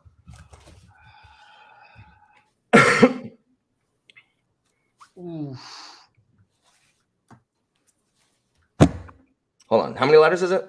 14. Gonna kick myself when you say the answer. Boop, boop, boop. What are Knickerbreakers? Yeah. All right, Philip. Well, now I know why you made Malazan your favorite series of all time. Because I couldn't remember Knickerbreakers. To be fair, that one came from my dad, so you can direct your ire toward him. Oh, it's a good one. I wish I asked for a word that started with N that came from Lord of the Rings, and that's what he gave me. It's a great one, actually. I'm kicking myself that I couldn't remember. But let's finish out that category for 200. For the 200? Yeah. All right. Crossword clues for 2. Ugh. This one is 5 letters. Known best for her deft manipulation of Merlin, this enchantress is sometimes referred to as the Lady of the Lake. Alan. Is it Nimue? What is Nimue? Yep. Correct. All right, Alan, we have got triple rhyme time. No. New SJM and Edgelords Anonymous. SJM for 800. SJM for 8. Clear the buzzer, please. All righty. Trying her hand at historical romance, Sarah J. Maas gives us the story of these 19th century poets who fall in love as they write crossover fan fiction between 2 of their most famous characters, Eugene Onegin and Annabelle Lee. Bloody heck. Igor. What is the Court of Poe and Pushkin? Yes, it is. Who the blazes is Pushkin? Word writer. Pretty famous writer. Yeah. What? Okay. All right, Igor, what would you like to take? Triple rhyme time 4. Triple rhyme time for 4. Okay. So remember. Hey, if it's pronunciation, if it literally doesn't matter because then no one would ever get anything if they pronounced it wrong. Oh. That's always the case in Quiz Bowl. Very true. Very true. And we have, so in the audiobooks for the Warlords, they do say Nimue. Some people say Nimue. So I've heard it pronounced both ways. Regardless, I knew what you're talking about. All right. Triple rhyme time for 400. A powerful fledgling Mistborn uses her heightened senses to secure victory.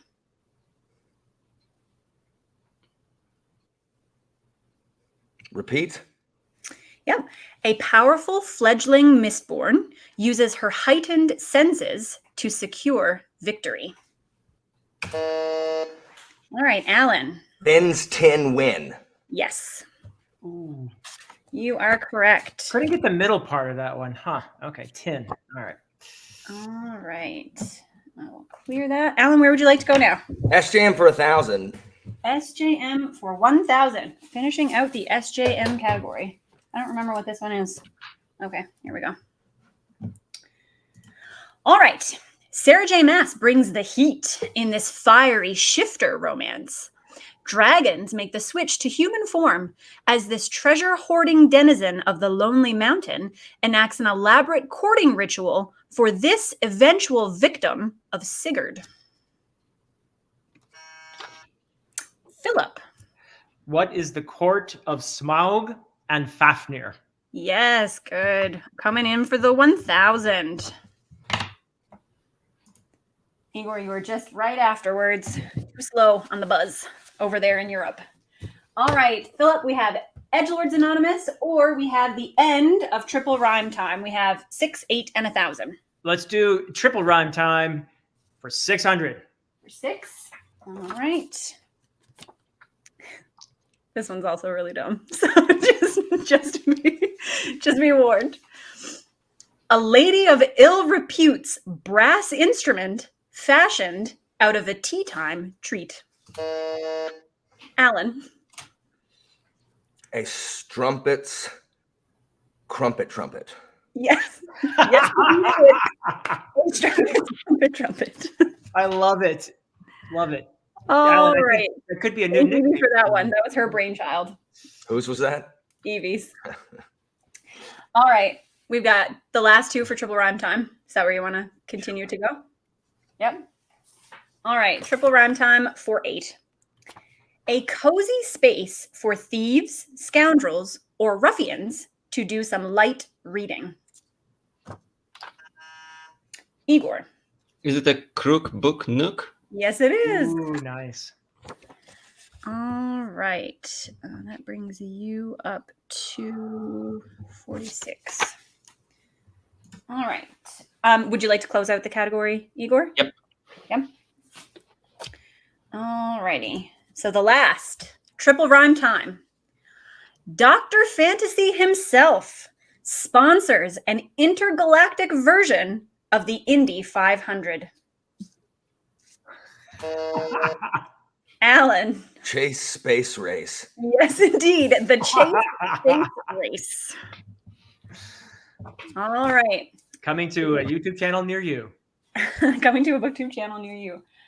All right. So the category that we have left is Jimmy's beautifully introduced Edgelords Anonymous. So, Alan, where would you like to start in terms of denominations? 200. Okay, just to clarify too, on this category, we're supposed to give a first name, I think Jimmy said. Right? Oh, that's right. I would have forgotten that.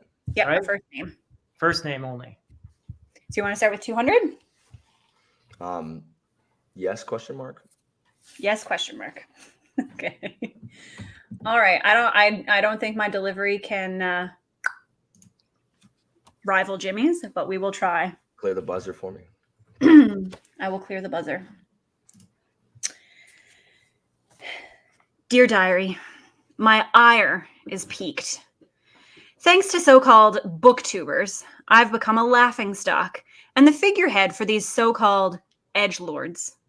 Please tell me what's so bad about suggestively leaning or making use of my smoldering gaze. I know Feyre likes it. Alan. Who is Bloody Resand? Yes, indeed it is. All right. Where would you like to go next? 200. 400? Yeah, whatever. All right. Dear Diary, this day was the worst. Tried to kill my dad again. Failed epically. Tried to steal that pompous windbag's girlfriend, and she totally friend-zoned me. Maybe a dramatic lurk on the rooftops will cheer me up. Alan. Who is Zane?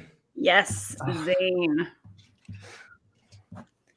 All right. 6. Yeah. All right. Dear Diary, I know that I am the best mage, but no one recognizes it. They just need to look into my hourglass eyes to see the truth. But tell me this. How am I supposed to maintain my overwhelming superiority when my buffoon of a brother coddles me at every turn? Alan. Who is Raistlin? Yes, who is Raistlin? All right. 800. Dear Diary, I'm surrounded by incompetence. How is one to scheme or brood properly when every spare ounce of energy is needed to wrangle your crew? P.S. Do you think that Inej likes the new detailing on my cane? Not that I care. Alan. Who is Kaz? Yes, who's Kaz? Your favorite book? You got it. We couldn't stump you. False. All right, the $1,000 question. Dear Diary, no one understands me. I don't know why I even care. Who needs the approval of phonies anyway? Time to say goodbye to this crappy city. and follow the ducks wherever they go for the winter. Dang it! Oh, Alan, Yes! you were too quick. Anybody else who would like to buzz in? Because Alan was answered if no one else does. Igor has buzzed. Igor? Who's Holden? Yes. Sorry, Alan. You were too excited. You were too excited. All right. That is the end of round 1, everybody. How you feeling? Good job. Well, at least I'm not negative, right? You are not. You are not even close to negative. Yeah. All right. So according to my math, I have Igor in the lead at 5,600, Alan in second with 3,600, and Philip coming up behind with 2,200. Igor and I should be tied right now at 4,600. Jumpy fingers. I know. I gotta go throw up. I'll be right back. Evie, what do you have for? No, he didn't lose for the early buzz. Evie just wants to know if Alan buzzing in early makes him lose money. It does not. Oh, it doesn't. Oh, okay. But he's just disqualified from answering. Yeah. Oh, okay. All right. What'd she have? She had 38 for Alan. I guess I was off by. I mean, I'm also off. All right. Okay, you guys can get a drink. I just have to rewrite the denominations here on the board. So I want to ask Igor. Igor, is this harder than when you won Jeopardy over there in Europe? How to say? We had and we have fewer joking categories. We don't have lots of puns, so I have to think extra about all those puns. Otherwise, well, yeah, a different language. So yeah. I mean, if you're getting puns and it's not your first language, that's pretty cool. Yeah. And when we have Jeopardy on TV, we've got a light that goes on roughly at the moment when the host stops reading. Here, Alan always comes ahead of me because he can fine-tune his reaction to just when Sarah stops reading the question. He only got caught out once in that strategy. Yeah. Well, and the robes. You guys actually wore robes. Robes, yes. On Jeopardy over there. Very like Harry Potter robes, is that kind of thing? Looks like this, yes, roughly. Okay. Yeah. Does that just make everybody look smarter wearing robes? I think it makes everybody look smarter and self-important. Which is the important thing. Yeah. Why are some of these cards bigger than others? I ran out of small ones. So are the new categories, they're going to be different from the old ones, right? They are, yeah. So we have 6 new categories in this round. Okay, I have to write this down. Pardon? 6 new videos as well. 6 new videos as well. Oh, wow. Those are great. Those were fantastic. Brilliant. All right. You're going to have to be careful picking up something. Okay. I mean, it doesn't matter, I guess. They can't see when you touch it. Do you want to just also star the one that you picked out for? Yeah, I'll do that. The daily double. All right. So is your family tuning in, Philip? Are they watching you? I think so. I think they might be upstairs watching my humiliation. No. Might have turned it off after that first round. Andrew wants to know if they turned it off after round 1. I don't know. I actually don't know. I have a kid that one of the kids I was talking about at the beginning just tuned in. It's like, Walker, I watch your channel, but yeah, I thought they were like sleeping or out, or that they weren't going to watch this one. And they're like, thanks for saying the nice stuff. I'm like, no, don't do that. Like, you can't hear me say those things about you. It's you have forbidden. to forget that I said that, because that's not okay. Igor. He's ahead. Alan, you should have brought the alligator. You were supposed to bring the alligator. I was going to distract Igor while you hit him over the head with the alligator. The problem is I haven't entered the autism trance yet. Give me a minute to enter the autism trance where I can't be distracted. And then I thought I had it. I thought I had it in that last category. And then Sarah did the thing that I do to my Quiz Bowl students when they start buzzing in too fast. Sarah paused before finishing the last word. Ooh, it's a Dramatic. setup. And It's got setup. me with the exact same thing that I get my students with. The exact same thing. Foolish. I learned from the best. They're It's gonna. called, I think it's called poetic justice. I mean, right? it is. At the next Kurtaman practice, they're gonna be like, Mr. Walker, so you suck at trivia, and I'll be like, I know this is exposing me for a fraud. Everyone's gonna unfollow my channel. No one is ever gonna watch BookTube Jeopardy again. I will have to change my name and grow a mustache. I want to see the mustache. No, you don't. You Yeah, really don't. and then we can have another match with all of us sporting different configurations of facial hair. Right now, Yeah. with 2 distinct and distinguished beards on the screen. I'm getting more coffee. Facial hair helps. It really does. I thought Alan was going to bring an alligator to hit Igor over the head while I distracted him, because that's what he did in Florida when he had his cage match with Jimmy. He paid Joanna to hit Jimmy over the head with an alligator from behind. Jimmy doesn't even know that Joanna did it. That's all So, true. I thought, Alan, you were going to try that strategy again, but I mean, you probably could find an alligator right now. You probably got one in your backyard. That's true. I heard everyone in Florida has an alligator in their backyard. Check your toilet. There might be one in the toilet. I hear they come up through the pipes sometimes. Mm-hmm. Very true. Just like in Newfoundland, we all have a moose in our backyard. Yep. Stray alligators come down the chimneys. All the time in Florida, I think, right? Yep. All right, this is where the math gets tricky. Bigger numbers are harder to add. Oh, no. Golden rule of all math teachers. All right, so Philip, when Alan gets back, we'll listen to the categories, and then you get to go first. I do. You get to choose first in Double Jeopardy. Because I'm in last place. Yeah. Okay. Sarah, is it videos again? They're videos again, yep. Oh, good Lord. Said with excitement and nothing else, Alan. About what's happening right now. I heard the enthusiasm there. Same people are different people. Different. There's nothing exciting about what's happening right now.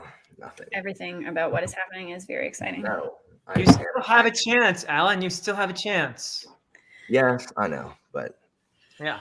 Anybody's game. That's what we say when we go into Double Jeopardy, is it not? Anybody's game. no, Chin that's up, chin up. that's what I say to lie to the contestants who are behind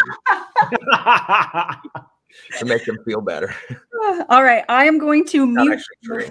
my mic, so in case I have to laugh, and let Jimmy get our second video set up. Okay. Welcome back to Charity Jeopardy. Andrew's Wizardly Reads here, presenting the next category, which is Shakespeare. Good luck, everybody. Hi, Joanna here from the channel Joanna. The I next screwed up the category Shakespeare is category. Once Upon a Time Warp. Hi everyone, Patek here. I'm going to announce your next category, and your next category is Vikings. Hello, everybody. Yeah. Sarah again. In So double- This category is going to be something new for those of you who have tuned into Book Jeopardy, and it is called the Fantasy Tourism Board. So I'm going to read out a tourism slogan that will pertain to a particular fantasy world, and you have to tell me which fantasy world I am referring to. Hello, Putao and I are going to introduce book math, everyone's favorite category. So this is where we're going to have equations based off usually books in series. So for example, number of books in Malazan Book of the Fallen may be subtracted by the number of books in the Greenbone Saga multiplied by the number of authors who have written the Rook and the Rose series. And what is key is that we're not following normal arithmetic rules. We are doing this in the normal the operations happen, so the subtraction would be performed before the multiplication. So in this case, it'd be 10 minus 3, which is 7, multiplied by 2. The answer would be 14. Boom. Best Give me of the luck, point. and bye-bye. Hey nerds, what's up? Your next category is Literary Overachievers. And as always, remember to clear the buzzer.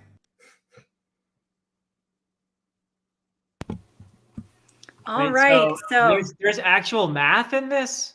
actual math.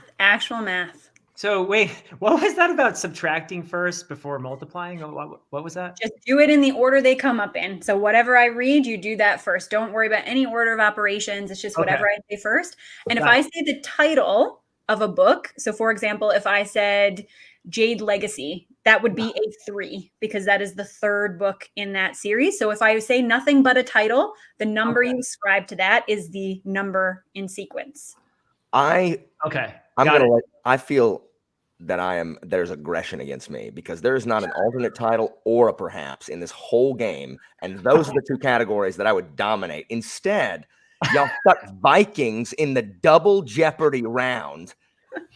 You can't put the specialization categories in the double Jeopardy round. Y'all feel bad for Philip. That's what this is. Y'all feel bad. You can do it. I apologize to the chat for no perhaps. I did not feel that I could do it justice. I feel like Alan is the only person who you have to apologize to me for no perhaps. I was going to own that category, and it's not even there. But Alan, we know you love Vikings. Where's the suggestion box where I submit my complaints and appeals and challenges? It's at the Library of Alexandria. At this time. Submit them to me? Yeah. Oh, that's not going to be helpful at all. Dang it. Oh, gosh. Vikings. Oh. You love Vikings, and you know it. I don't know anything about them. I hope the answer's Eric the Red. I got that one. Maybe. All right. Philip, you get to go first. I wonder what he will choose. Vikings. Vikings for 400. I apologize for the kinds of Vikings that show up in these questions. I know. I watch. Alan's going to clean up in this category. I know it's going to happen. I like to set expectations low. Yeah. All right. Are we all cleared? Is everybody clicked on after having that chat? Is everybody in the right window? Do we want to do a test buzz to make sure everybody is there? No. Test buzz? Test buzz? We don't need to do that. Test buzz, Philip. There we Okay. go. All right. Yep. Perfect. All right. Starting off round 2 with Vikings for 400. This young Viking must capture a dragon and train it before the Thor's Day celebration or face permanent exile from Burke. Freaking name! I know. I think it's a children's series, right? Philip, you can't talk. Oh. Sorry. No, the name. Boop, boop, boop. Who is Hiccup? Hiccup. Did no one take their kids to see? I have seen all 3 of those movies. They are exceptional, and I can't remember that dum-dum's name. Stupid hook hand. All right, Philip. What would you like to go with next? Oh, I think Alan's having a great time with Vikings. Let's keep going. I should have gotten that one. I knew it was a dumb name. Perfect. Bloody heck. All right. Vinland Saga follows this young man. Sorry, that was an accident. I will allow that to be cleared because I am a benevolent ruler. I'll start over. Vinland Saga follows this young man, a fearless warrior dedicated to avenging his father.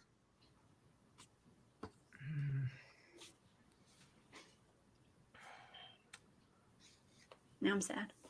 We're talking about the manga here, right? Yeah. Boop, boop, boop. Who is Thorfinn? Thorfinn? Thorfinn. Man, I apparently don't watch any booktube. Thorfinn. All right, Philip, gonna keep going? Yeah, let's do it. All right, see if we can get some actual Vikings in My here. problem is I haven't read manga yet, so. All right. This one, oh gosh. This one is for 1,200. This colorful character, popular in Icelandic sagas, was the father of famous explorer Leif Erikson. That is Alan. Who is Eric the Red? Oh my God. All right, so that was 1,200. So that brings you up to one Viking I know. As soon as you said it, I was like, maintain a straight face. Where would you like to go, Alan? Not Vikings. I don't even know what the other categories are. I didn't write them down. I did the first time. There's Shakespeare. So we have Shakespeare, Once Upon a Time Warp, the Fantasy Tourism Board, Book Math, and Literary Overachievers. I don't like any of these.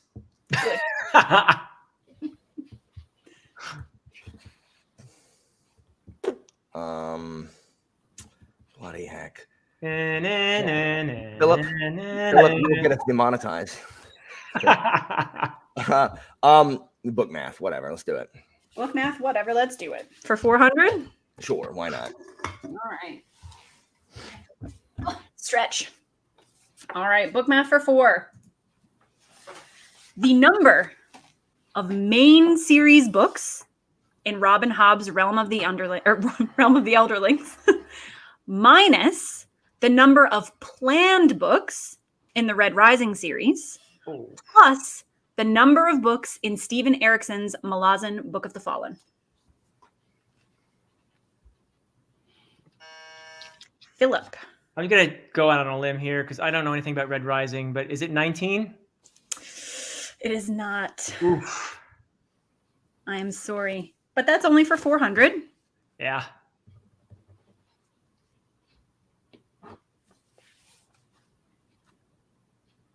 All right. I'm going to do a boop, boop, That's what boop I was going to on say. that one. Philip. I don't know. So that would be, yes, 20 in the chat. So 16 Realm of the Elderlings minus 6 proposed 6. Red Rising. I thought there plus was 10. one of them has 4 books instead of 3. Which is The dragon ones. Oh, see. I would have done what you did, Philip. I thought there was only 3 in each.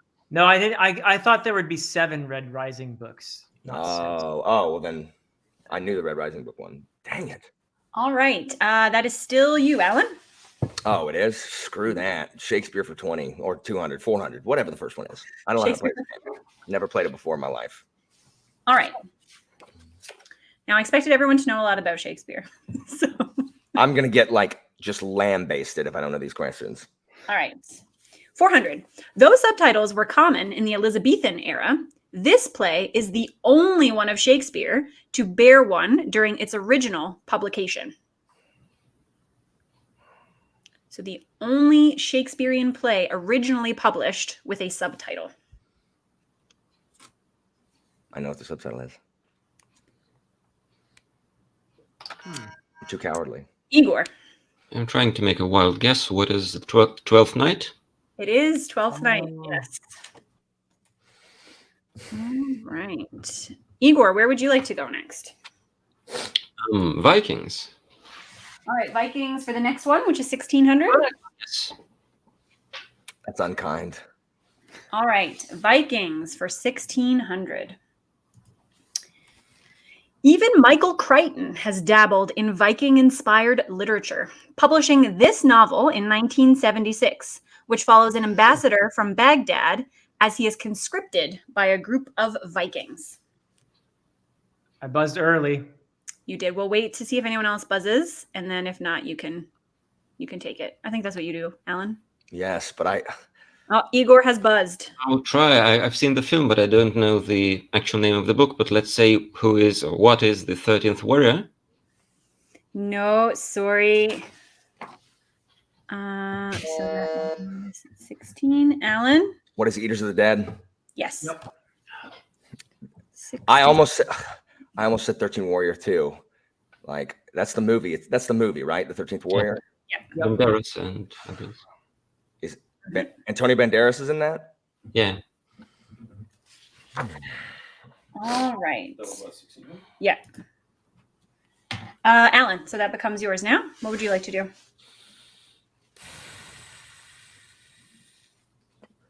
Shakespeare for 800. It's such a sad little mumble. I'm going to throw up, Sarah. Shakespeare for 800. All right. Are you guys cleared? Yes. It is this oft-quoted sonnet that begs the question, shall I compare thee to a summer's day? We don't know the number, Sarah. That's like book math on steroids. This is the $800 question? I was expecting Shakespearean experts here. No one reads the sonnets. I almost know it. I almost know it. I love it. Definitely below 154. You're on the right track, Igor. Oh, okay. Wait. To be fair, this is the sonnet. Boop, boop, boop. 15. Oh, Philip came in. I'll allow it, Philip. I'll allow you. I probably got it wrong, but is it what is sonnet 116? No. 18. I should have 118. Okay. It's okay. You're still above board. All right. Who is Alan? It's back to you. Are you gonna like actually have like Shakespeare questions, or are you gonna keep asking about sonnets in this? Because that'll decide. He did write the sonnets. There are actual Shakespeare questions. Yeah, but nobody as cares the about previous two were actual Shakespeare questions. Yeah, So- but in the 400 and 800 slot, like what do you have after that? 1200. Maybe I overestimated. 1200. I'm about to call trash on this. All right, 1200. Let's do it. What would you like? The next one? 12? Yes. All right. And if you make that sound, I'm leaving. Sorry, I have to be able to read them. In Christopher Moore's Fool, we see this play rewritten from the perspective of the king's jester, Pocket.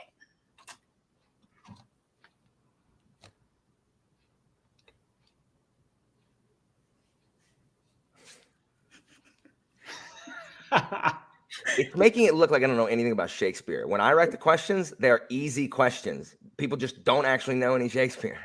Mm-hmm. Sarah. Very true. Very true. Boop, boop, boop.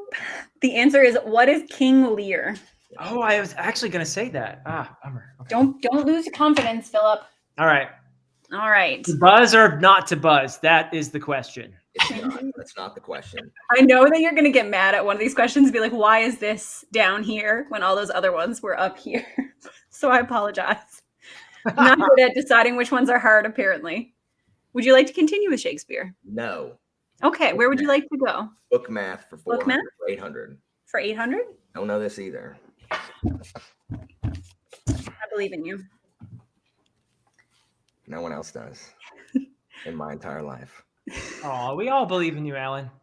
The number of nights in this famous Arabian book of folktales minus the number of names outlined in the titles of the shadow campaigns plus the number of Joseph Campbell's heroes' faces. Word indeed. Don't know the middle one. Neither do I. Of course you don't. I don't know the last one. This is exactly why it's here. No. Oh. So, Alan's plea to everyone who comes on Jeopardy is to please know the titles of the shadow campaigns because they always show up. But the name of this first book is in every single episode. It is. All right. Boop, boop, boop. So we have 1001 Nights. The 1,000 names. 1,000 names. Oh, plus 1,000. the hero with 1,000 faces. I didn't know that. So the answer would be 1001. That makes me so sad. I would like to say that I'm sad about making you sad, but it would be a lie. I'm not. You know, I now have students watching this who are all going to lose all respect for me. You're just making me happier by the minute. What? would you like to know? I don't know. What's the last one? Literary Overachievers? Literary Overachievers. No, I don't want that. Hold them back. I just couldn't read it. That is what it is. Shakespeare for 16. All right. Shakespeare for 16.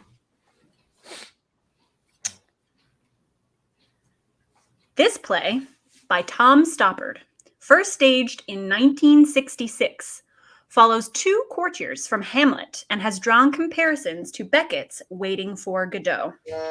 Ooh. Everybody buzzed on that one, but Alan was first. What is Rosencrantz and Guildenstern are dead? Yes, it is. You do know some Shakespeare. That's not a Shakespeare play. And you're the fastest on the buzzer, too. That brings you to 8,200, I think. England is a conspiracy of cartographers. Alan, where would you like to go next? Shakespeare for 2000, but I mean, that's the easy one in there, apparently. It is the easy one. I apologize. So everybody get ready. Macbeth's fears ultimately proved to be unfounded when Fleance, son of this noble friend turned ghost, is passed over for the throne in favor of Malcolm. Alan. It was Macduff? No. F is the answer to that. I am sorry. Igor. Who's Banquo? Banquo is correct. Oh, good gracious. Oh, Banquo, Ghost of Banquo. Yeah. All right, Igor, where would you like to go now? Do we have Vikings left?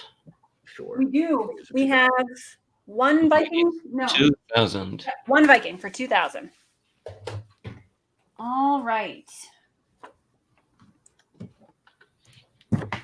This 2004 fantasy novel by Guy Gavriel Kay, set in the same world as the Lions of El Rasan, heavily draws upon the Viking invasions of Saxon England. Freaking someone just read it. Bloody heck. I would like Alan to make note of the fact that I pulled in extraneous Viking details so as to not bully him. I appreciate it. Vikings. And this would be awesome if I could get this, if I could remember. I can't dredge it up either. Literally, someone just... I know one or two words from the name. Boop, boop, boop. That would be, what is the last light of the sun? However, nobody loses any money over this, and Igor gets to continue his way across the board. Let's try Literary Overachievers 8. For 8? All right. Oof. Literary Overachievers. Though originally rejected by numerous publishers for being allegedly unmarketable, this impressive 3-volume debut, inspired by the author's love of magicians, won the 2005 Hugo, World Fantasy, Locus, Mythopoeic, and British Book Awards. Philip. Who is Lev Grossman? Nope. I apologize, but we are looking for this debut novel. Oh, novel. Oh. Igor. What is Jonathan Strange and Mr. Norrell? Yes.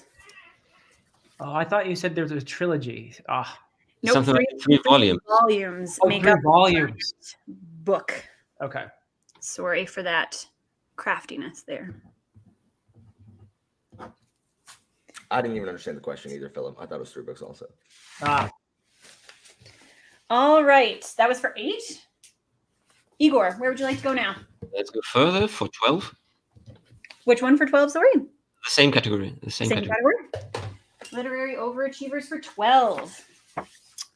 Not only was he the first author to win all 3 major sci-fi fantasy awards, the Hugo, Nebula, and World Fantasy, for short story, he has also found success as a translator, a software engineer, and a litigation consultant. Repeat. Never mind. Igor. A wild guess. Who's Ken Liu? Yes, it is. Ken Liu. So Paper Menagerie swept the awards that year. That was my guess also, but I am now gun shy to hit the button. All right, Igor, do you want to continue with that category? Yep. Okay. For 1600? Yes. Boo, boo, boo, boo, boo, boo. So this one is your opportunity to bet for the Daily Double. So you have 8,400. Alan has 6,200, and Philip has 200. I'm still not negative? You are not. You are not. Oh, wow. I'll try 2,000. 2,000. All right. So for $2,000. Sorry, Pippin's having a moment. I'm gonna close his door. See if we can not hear him. All right. So only Igor can answer this one, Philip. Okay. Though woefully unappreciated by the McMinn County School Board in Tennessee, this World War II inspired tale holds the distinction of being the only graphic novel to win the Pulitzer Prize.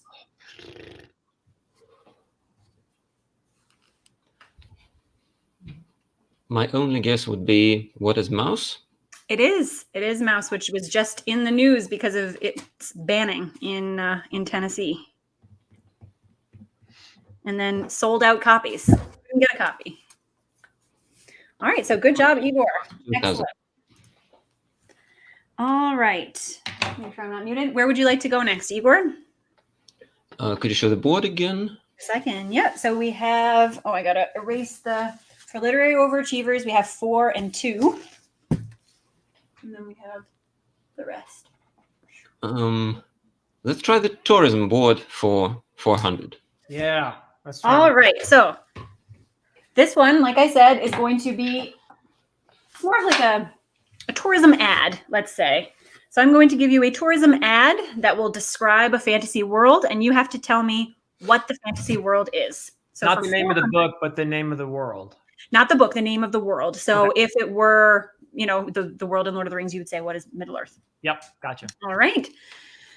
Calling all island hoppers. Take a relaxing trip to Havnor or perhaps Gaunt as you explore our beautiful land. Just remember, keep your true name to yourself. Philip. What is Earthsea? Yes, what is Earthsea? So that is 4. All right. What would you like next, Philip? Let's keep going on our tour here. I'm having a good time with that category. All right. So for 800? Yeah. All right. Once you're through visiting our tower, stay with your travel companions as navigation can be tricky. Feel free to explore the rest of our biblically inspired land. Alan. What is Babel or Sorry, What is It is So what is is the correct answer. All right, Alan, where would you like to go next? Trying to see the board? Okay. So we have Once Upon a Time Warp, Fantasy Tourism Board, Book Math, and Literary Overachievers. Literary overachievers for 4. For 4? We have 4 and 2. Which one would you like? 4? Boy. All right. This MacArthur fellow made history when she became the first person to win the Hugo Award for Best Novel in 3 consecutive years. Alan. Who is N.K. Jemisin? Yes. N.K. Jemisin is correct. Alan, you're so fast on the buzzer. You did buzz in, Philip. You were just not quick enough on the draw. All right, Alan, what would you like now? The last one on literary overachievers. So I guess Literary Overachievers for 2,000.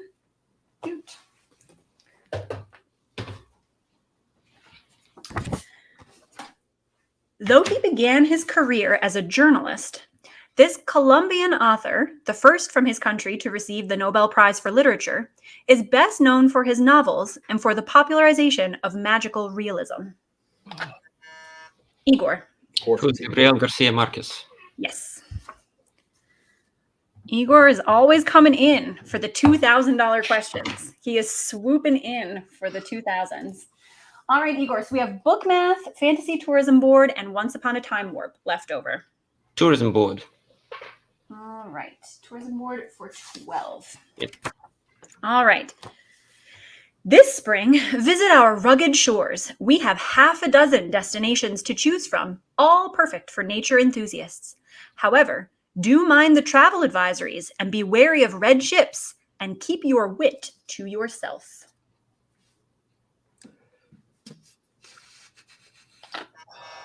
Igor. What is the Seven Duchess? Not this. No, sorry. Anybody? Yeah. Philip. I don't. Okay. What is the Realm of the Elderlings? No, I am sorry. Alan, jumping in there. Yeah. No. So it's the 6 duchies. Oh, 6 duchies. Oh. Sorry, Igor. That's where the half dozen came in. So close. What I really wanted to say is it's Alaska upside down. It is. All right. Where would you like to go next? Who? Me? You. No. Who selected that one? Now I've lost track. Igor. It's Igor. Yeah. Igor. That is Igor. Let's continue the same. All right, 1,600. All right. Come explore this masterwork of Gothic architecture. Daily tours offer insight into the strict rules and rituals of its inhabitants. Perhaps Steerpike the kitchen boy can help you locate the formidable library. Igor. What is Gormenghest? Yes. 12. All right. And do you want to finish out that category, Igor? All right. So the last one for Fantasy Tourism Board. Though some claim that in our country, evil is never distant, you should think twice before canceling your trip. Our rolling green hills are home to the fair folk, and if you're lucky, you may arrive just in time for a dip in the Great Avron River or to take a day trip to the Isle of Mona.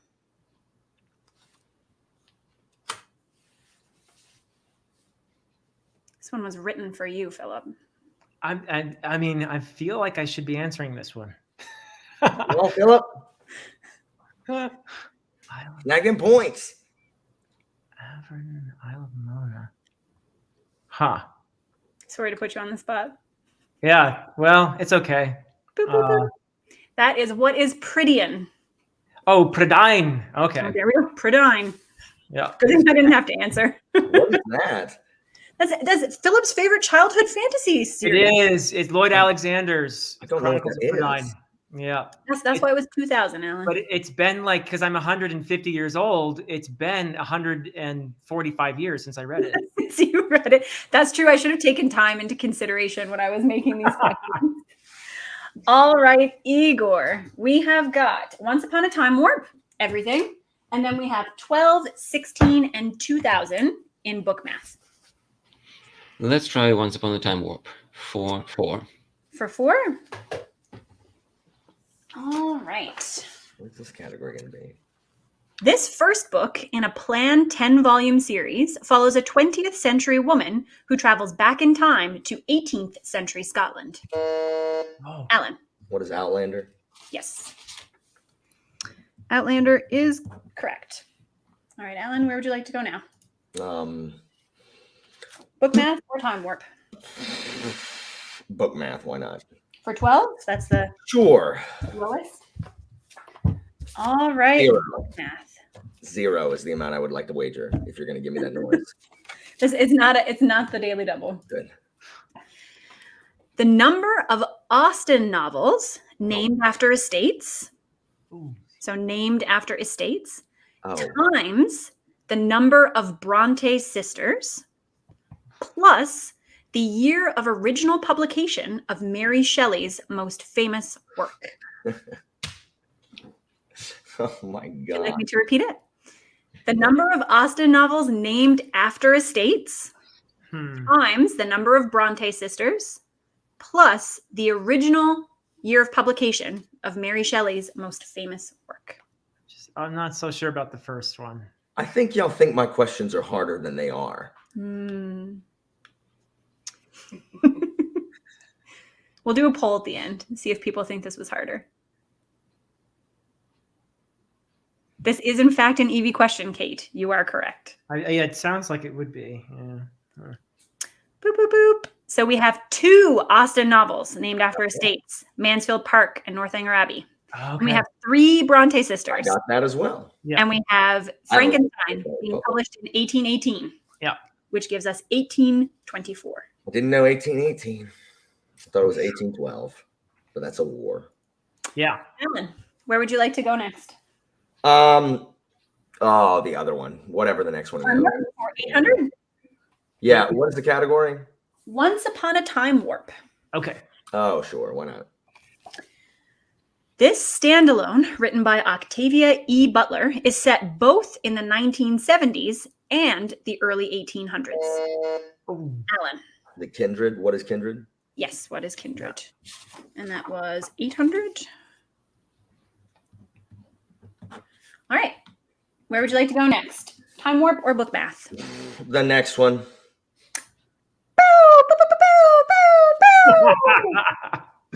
Alan, you are in an excellent position this late in the game. All or nothing. All or We nothing. have Philip at 600, so still in the positives. We have Igor in the lead at 12,800. And Alan, we have you at 8,600. Is he puking? I think he may be. It's okay. Take a moment. Oh. Everybody thinks you should go all in. Everyone can suck it, is what they can do.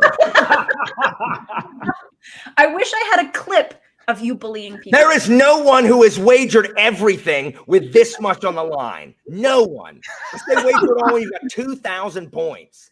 What, you want to do 2,000? No, I don't know. You heard him say 2,000. I thought he said 2,000. Guys, I'm going to throw up. You got to give me a minute. What would you like to wager? Time warp? I'm not going to know it. It's about time travel and bull crap, and I don't know enough of those. You know what? Whatever. Let's wager it all. Are you really? I don't care. Just do it. All right. Alan is going in for it all. Take your time, Alan. The characters in this epistolary novel are unfortunately not inspired by the Halo-based web series Red vs. Blue. I'm sorry, can you repeat that? Yep. The characters in this epistolary novel are, or we can say epistolary novella, are unfortunately not based on the Halo-inspired web series Red vs. Blue.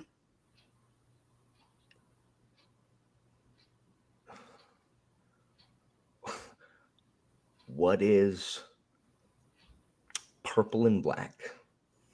I am sorry. It is what is this is how you lose the time war. So we have red and blue writing to each other through time. Yes. Okay. All right, Alan. There is still time. Really, there's not. But whatever the last one is. It's not the last one. That was 1,200. There's two more. Fine. All right. This novel sees our pilgrim becoming unstuck in time and having such adventures as studying to be an optometrist, giving a rousing speech at a baseball game, and being kept as a zoo animal on Tralmalfador. So it goes.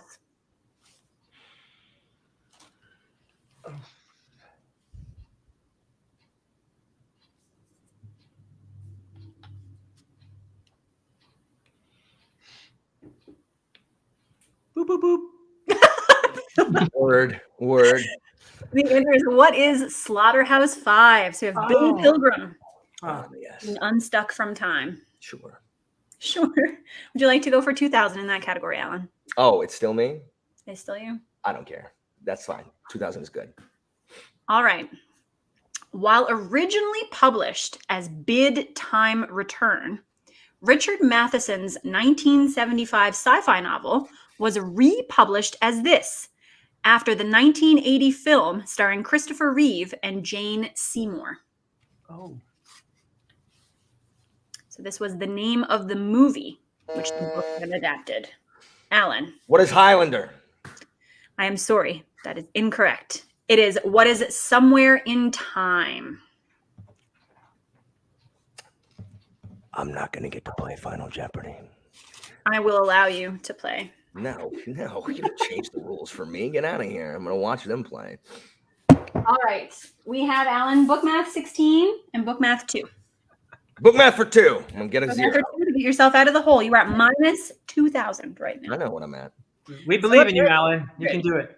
You're at 600, Philip, so be certain that you know the answer if you buzz in. Yeah, careful, Philip, or else Igor wins by default. Oh, no.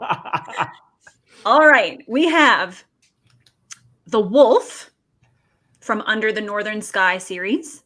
So you may recall, if I give you the name of a book, the number is the number it is in the series. So The Wolf from Under the Northern Sky, plus the number of currently published books in the Empire of the Wolf series, times the number of books published in the Hexologists series.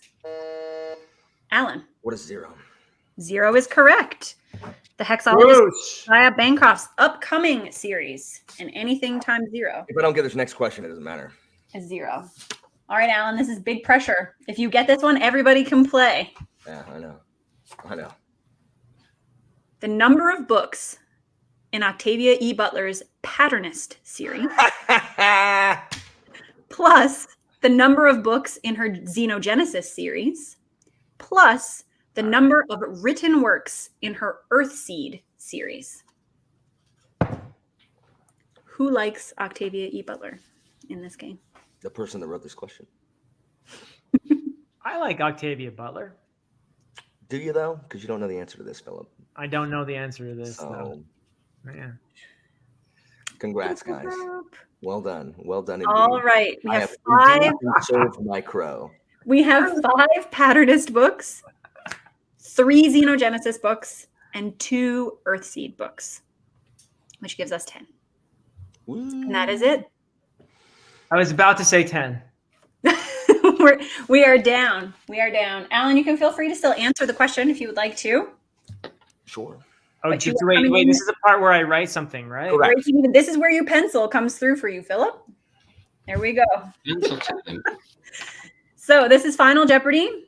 And we have Philip with $600, and we have Igor with $12,800. So, in other words, I'm really close. You're really close. We're feeling good about it. Igor has got a really difficult decision to make in terms of wagers. So everybody, I will read the category, and then you can write down your wager. So the Final Jeopardy category for today is 20th century poetry. Okay. Wait, so I have to write down my wager now? Write down your wager. How much can I wager? As much All of it. as much as you have. You You have can't wait for $600. You can bet it all. So in other words, I can't catch Igor. But you can have fun answering the question. I'm gonna have a blast answering Igor- this Igor question. could bet it all in a moment. You lose, no matter what. But I could get second place. You're already in second place as long as you don't wager 600 and miss it. Alan, this is for charity, and someone has donated $100 to get you on the board. So I'm giving you $100 to play with. On 20th century poetry. On 20th century poetry. Why not? Why not? Thank you to our kind donator. All right, everybody. Though clearly inspired by T.S. Eliot's The Wastelands, Stephen King's Dark Tower series dares to disturb the universe with allusions to this, Eliot's first professionally published poem. And now that I have led you all to an overwhelming question, please present me with the full name of the poem. And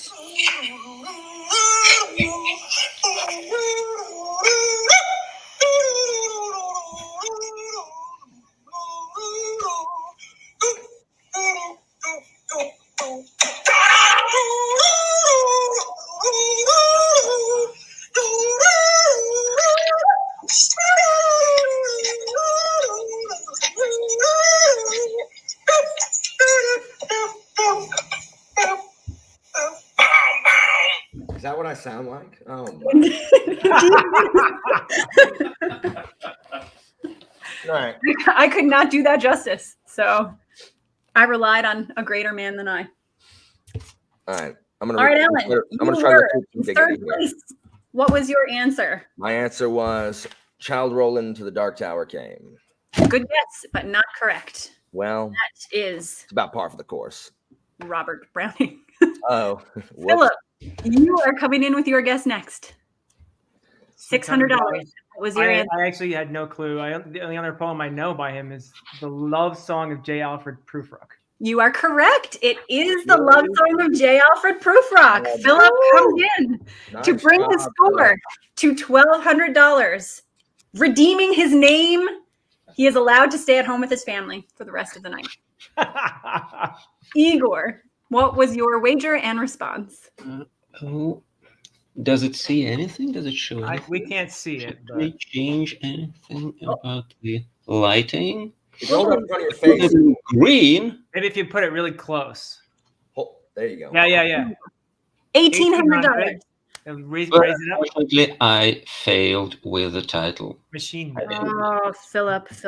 If only if only. Great job, guys. Philip came in. He redeemed himself with the win in Jeopardy. So And close, yet Igor? so far. Philip, Great you were job. this close. You were within an inch. Thank you so much to everybody. Everyone was very kind in the comments, and I think that was a great game. Please feel free to tell Alan that these questions were not, in fact, harder than his Jeopardy questions. And it is just harder to be on that side of the screen. If you say so. It was a high pressure situation, but you know what? It was a lot of fun. And thanks, Sarah, for asking me, and Igor for getting this going, and Alan for being a good sport. And it was a great introduction to Jeopardy for me. So you know what? I might do this again if nobody was too bored by me. Sure, Philip. No. Awesome. So we'll tally up all of the donations, and we will announce the amount, and we will donate this to Doctors Without Borders in Igor's name as our victor. Yes. Thank you, guys. Thank you. Thank you, guys. And good work. So like, getting all that crap done. This is an intense endeavor getting this stuff done. So yeah. All right, awesome. Alan can take us away now. Oh, I can? Oh, Can sorry. you? I forgot. Oh, I didn't know if there was like a post game or something. I'm not capable. We'll let people know how much we raised for charity at the end or whenever we figure it out. Bye, guys.